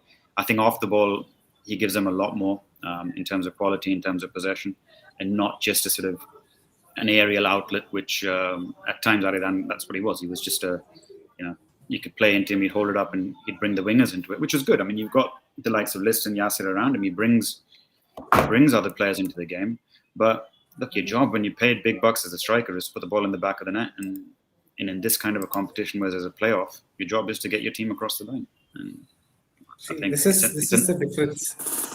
I think it's an upgrade. No, this is exactly why. I was last time after we watched the I League 2 game, right? You were in the Yep. stadium. And I came to the pod and I was telling them like I felt like a Neanderthal listening to the pod about the game. So yeah. Well, there are a few questions that the listeners have asked us. First up, Brad, if you can answer this one, anything about the winger that they have brought from Goa? I haven't seen much, but obviously these. I think Sujay, who was at Hyderabad, would have seen some of these players when he was at FC Goa, so he'll know a lot more of these players. And again, they used their youngsters in the Durand Cup, so I think they've started things well, and they'll the fact that they give youngsters an opportunity. I mean, I think you'll see a lot more of Rohit Danu this season. They've got kids like Nikhil Prabhu who've come through the youth system at FC Pune, and they've got a couple of decent youngsters who, just like last year, how Mishra was a surprise package, how people were surprised of how Ashish Rai had improved, and how Yasir had improved, Liston had improved. I think they've got the set up to improve young players. So a lot of young players will probably want to go to a club like Hyderabad, play under Manola Marquez, and improve, because I've got freedom to perform over there and less expectation, less pressure. Right. But this year, I mean, there will be a lot of expectation on them. Last year, I think everyone wrote them off, and that's why they managed to go from the team that finished bottom to a team that almost made it. So now the expectation is, I think, if they don't make the playoffs this year, people will consider it a failure with that squad. All right. What about the second bit of this question? What kind of player is Ravi? Like I said, I haven't seen much of him, but I look at just above that, I like Orka's comment about O'Day, and whether they'll miss him because of the partnership with Sana. I think it'll actually benefit Sana in a way not having O'Day, because I think because of O'Day played on the right, Sana had to play on the left of the defense, and he's not naturally left-footed, but he did very well. I think with Wanan coming in, Wanan will slot into the left centre-back position, and Sana can play on the right. And I think that'll actually help Sana as well. Should actually make him a better player and make him more comfortable that way, because he'll be playing on a side where he's more comfortable on the ball. So I think they'll actually be a little bit stronger that way defensively at the back. Like I said, the only concern I think is that sort of goalkeeping position, where I think they're a little bit suspect. All right. Well, before we move on to the last team that we have to discuss on this show, one player who could be key for them, an Indian player, Brad, who could be key for Hyderabad's fortune this time around in the ISL. I think, the Indian players, I think you keep looking to see how much a player improves, because otherwise it just becomes, we've seen it so many times where a player has one good season, it's a flash in the pan, we've hyped them up, and then the next time they fall flat. So you want to see consistency. So you want to see Mishra and Rai match what they did last season, slightly upon it. Similarly, the same with Sana. So amongst the back three. And then you move into the midfield, you're looking now, if they play with one foreign centre-back, they're going to play with maybe two foreigners in the midfield and Batu Becha up front, or Joel up front. So you're looking at to see where which player is going to perform in that position. So I think the likes of Yasir are going to be absolutely key for them this season. I think he's going to have a big season because he might be tasked to playing more centrally rather than out wide. So I think he's going to be a big impact player for them this season. Well, anyone who could be the next Mishra, a I player, wanted to a ask, youngster who could come out from Hyderabad. I sort of wanted to ask Prad Go a on. question. Yeah, so it's just now with one less foreigner, right? You need to have more Indian players playing really well. And a lot of the youngsters, we have seen Manolo, the original Manolo and the second Roca, who do really, really well in that sense. So do you think having seven Indians will actually benefit them, because he is able to sort of get the best out of youngsters from the evidence that we've seen? But I think, I think to answer both the things, one, they got the right Roca, because they got somebody who can work well with the Indian player. Like, look, Roca struggled in the I League with that. They finished fourth that season, BFC. So, look, anybody can win it when you spend the most and you get all the best players, the Mikus and this and that of the world. But can you actually coach and improve the Indian players that you've had? And that's what I think Manolo proved that last season, that he can actually coach and improve players. It's not just buy your way to the title; it's coach your way to the title, coach your way to the top of the table. So I think that's what makes them probably one of the sort of favourites, is that they've got a coach who can get the best out of them. No league. I think the foreigners are better than they were last year, and Indians, pretty much you could say, they've got, they might have lost Liston, but I think they've got enough cover in their squad to make up for that. And I think that's why you can't really say there's too many chinks in that team at the moment, because even if one or two players get injured, they've got players who can replace them. They've done well with their Indian player recruitment as well. So I think maybe you could probably say that the key to it is if they get injuries in the wrong position, like if Chinglian Sana gets injured, then it could be a problem for them because they don't have necessarily cover in that position, and they've only got one foreign centre back, I think, in Ponan. So that's probably where you'd say the only weaknesses. But last year I think Zhao dropped in and played centre back in one of the games, so they're pretty solid. And I think maybe if you're going to ask me to name a youngster, I'd probably say Nikhil Prabhu could be the next one that breaks through at their club. All right, you've answered my question there, so I need not ask you that again. Moving on, the last team that we need to discuss on this show, Jamshedpur FC. Brad, what can we expect from them? A top four at least this time around? I would. I don't know if a lot of people have them, but from what I've seen in preseason and the way they've gone about, where Owen Coyle's quietly gone about his business of getting this team together, I would make them. I'd put them in my top four at this moment, All right. just because I think Coyle knows the league quite well. He's been here a couple of seasons now, realised what the weaknesses were last season, and they've definitely gone and strengthened in that respect. If you look at the firepower that he's brought to the team, and you've got Valskis, who's top scorer in the league, you've gone and added to that with Stewart, you've gone and got players in positions where, in this league, if you can get guys who can score goals, you can challenge for the title. Last season, I think defensively, Peter Hartley was brilliant. He was just Mr. Consistent at the back. But just in terms of when you watch the games live, you just felt the pairing wasn't ideal for him with Izzy, the Nigerian defender alongside him. It just didn't make them as compact and as good as a unit. Although they still did pretty. He was a threat from set pieces. So I think with having Eli Sabia next to him, and I think the wing backs are two of the full backs in the league that don't get enough credit. So I think Ricky's just Ricky will give you 7.5 out of 10 every single game. He'll never get great numbers in terms of assists and that, but he doesn't make too many mistakes. And Diliana, similar to that. They're just two good Mizo wingers who give you consistency week in, week out. And the only sort of weakness you could say probably again is just the goalkeeping department at the back over there. They're not, they haven't gone out. You wouldn't put their keepers in the sort of, if you're picking your top 5, top 6 keepers in the league, Right. Possibly they wouldn't break in. And can that be the difference sometimes in making the top 4 or not? But the rest of the team, I think they're smart signings. Len came in last season, I think, in a transfer. He's done well in pre-season. He'll work his socks off as usual. I think Boris is doing very well in pre-season. And the rest of the team, I think the balance is pretty good. I mean, he can go with just probably 2 foreign centre-backs and maybe 1 in midfield with the Brazilian Lima. And then he's got a plethora of options up front of what he can do to get goals. And Jordan Murray's definitely suits the style of play, the way they play. And if he's going to play 2 strikers, he's got, I think, 3 good strikers over there. He can definitely play with 2 of them. So it suits the way I think they want to play.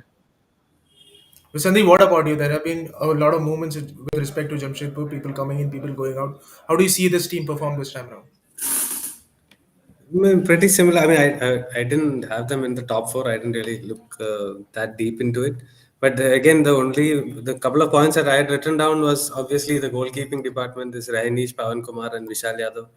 All of them are inconsistent in the best of times. Rainish last year had a sort of a great season.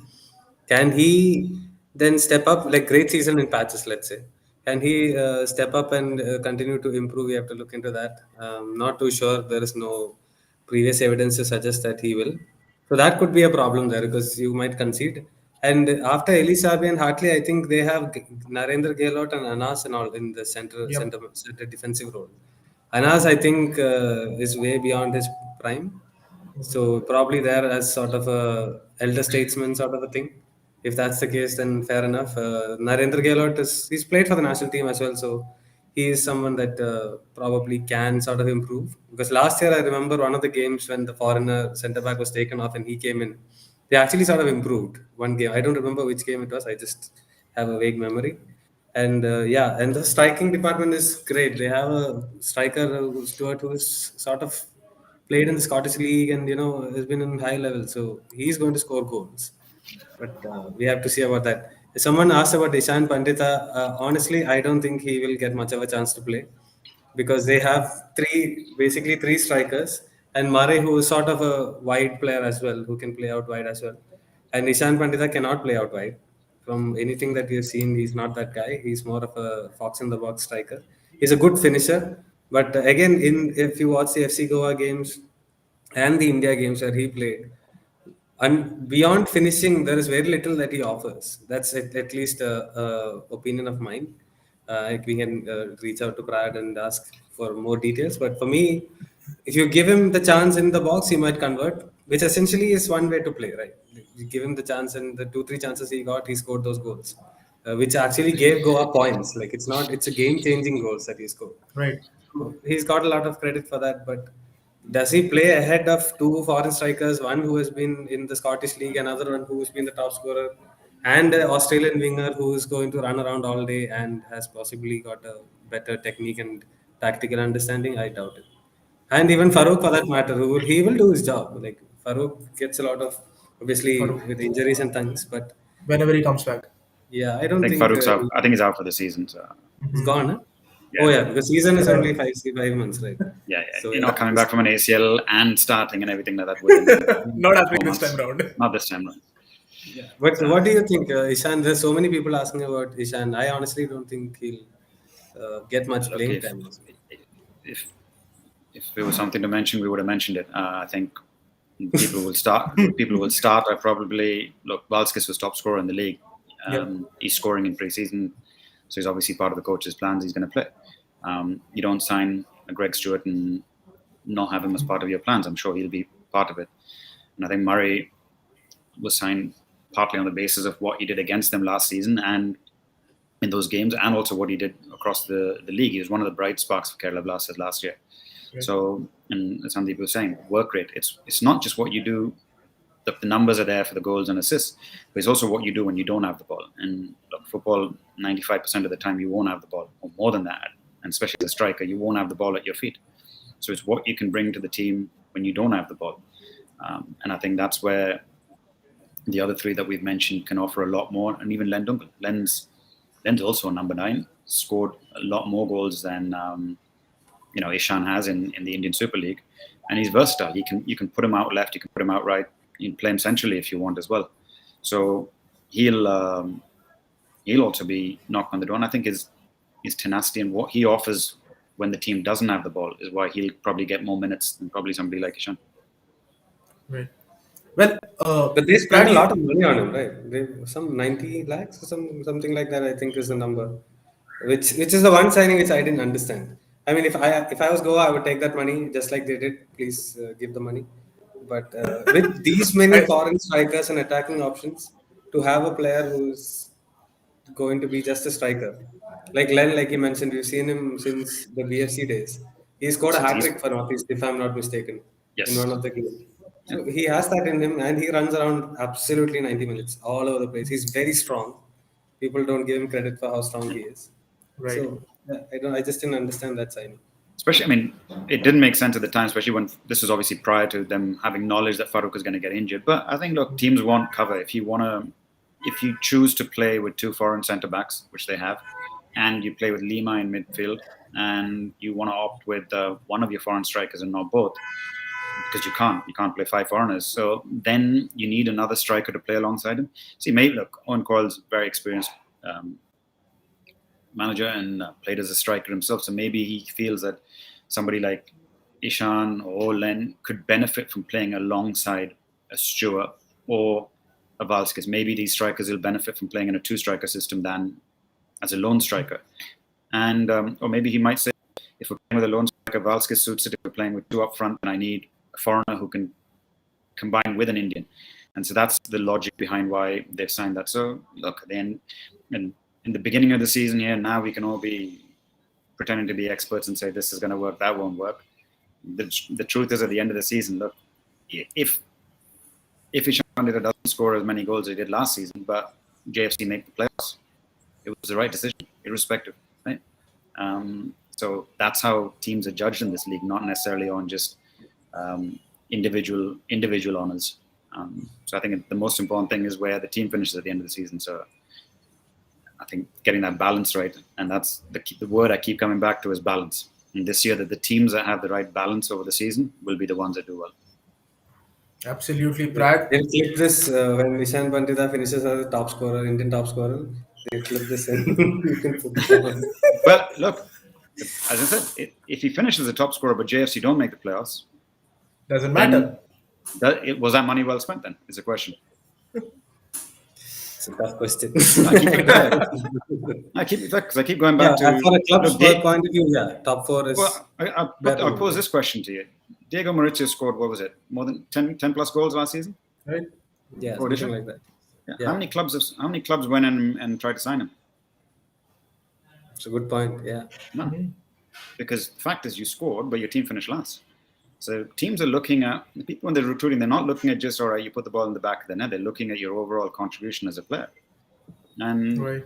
it's not the first time that that's happened where people have, whether it's people who've been successful in terms of just pure numbers, whether it's a Messi, Bullies, or I can list a few other names of that, but I'm not going to mention individual names, but where clubs have done their homework and said maybe, overall contribution isn't enough because it's not just the same. It's not just, okay, this many starts, this many goals, or this many minutes, this many goals. It's overall contribution. So. Right.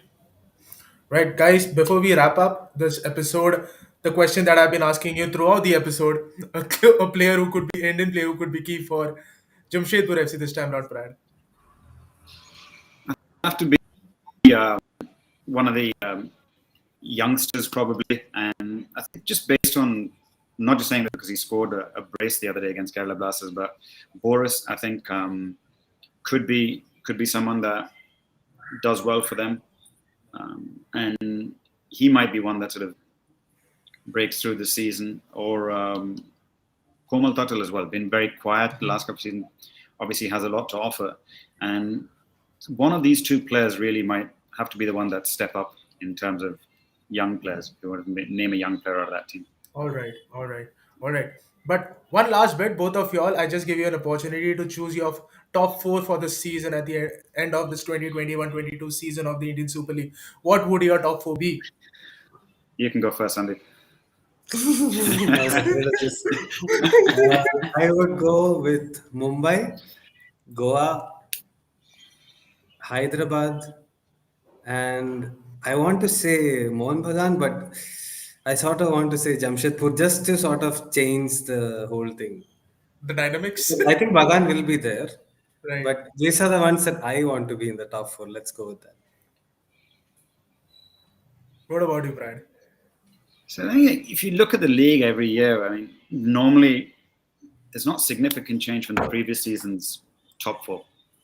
So 2 years ago it was Mumbai, Bengaluru, FC Goa, and ATK Mohun Bagan. The only change last year was Northeast bumped BFC out of the top four. So I'm not sure if there'll be significant changes amongst that top four. I think FC Goa and ATK Mohun Bagan are probably almost shoo-ins for that top four position. But I think two teams might get bumped out this season and two new teams might come in. I think Jamshedpur and Hyderabad FC are definite contenders for it. So can't rightly write off Mumbai, but I think amongst those three, two will make it.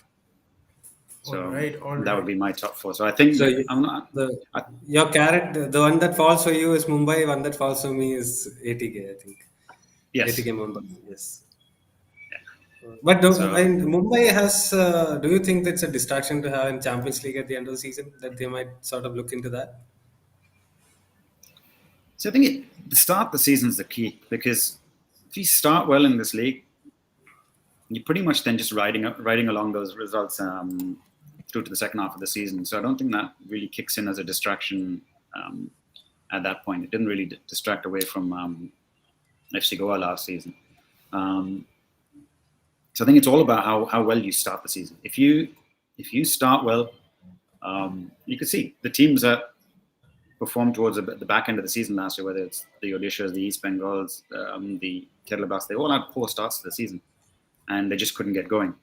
And once you've just got a few wins under their belt, confidence helps. Northeast managed to sneak into the playoffs based on the fact that they were unbeaten, I think, for the first large chunk of the first part of the season. So I think that's the start's going to be very, very crucial in this league, especially when it's only 20 games. So you get off to a good start by Christmas. There's no, I don't think there's a break now because the national team games have been moved to June, haven't they? Right. So there's no January break. So There's no you don't get international much window time for to us. regroup. Pardon? No international window this time around. Yeah, so I think there isn't that chance to sort of, okay, we'll get fresh players in January, we get another sort of Right. chance to work with the team, change a little bit. It's just, then it's pretty much every 4 days you play the game. So your bulk of your work has to be done in preseason. Well, guys. That I think that sums up this episode of Injury Time. We are well over time. We are well over full time, extra time, the time allotted for penalties and everything that has to that entails football. Now we are well over well over time, but it was But great fun before, having I both of you all. mean, I just want to ask about this that but the double headers. What do you think of that? There's a question from Ashu. I just saw it and I was like, okay. I mean, it's going to be later kickoffs now. Last year was, I think, 5:30, 7:30 kickoffs when it was double headers. Yeah. And this year it's Yeah. 7 and 9:30 kickoffs.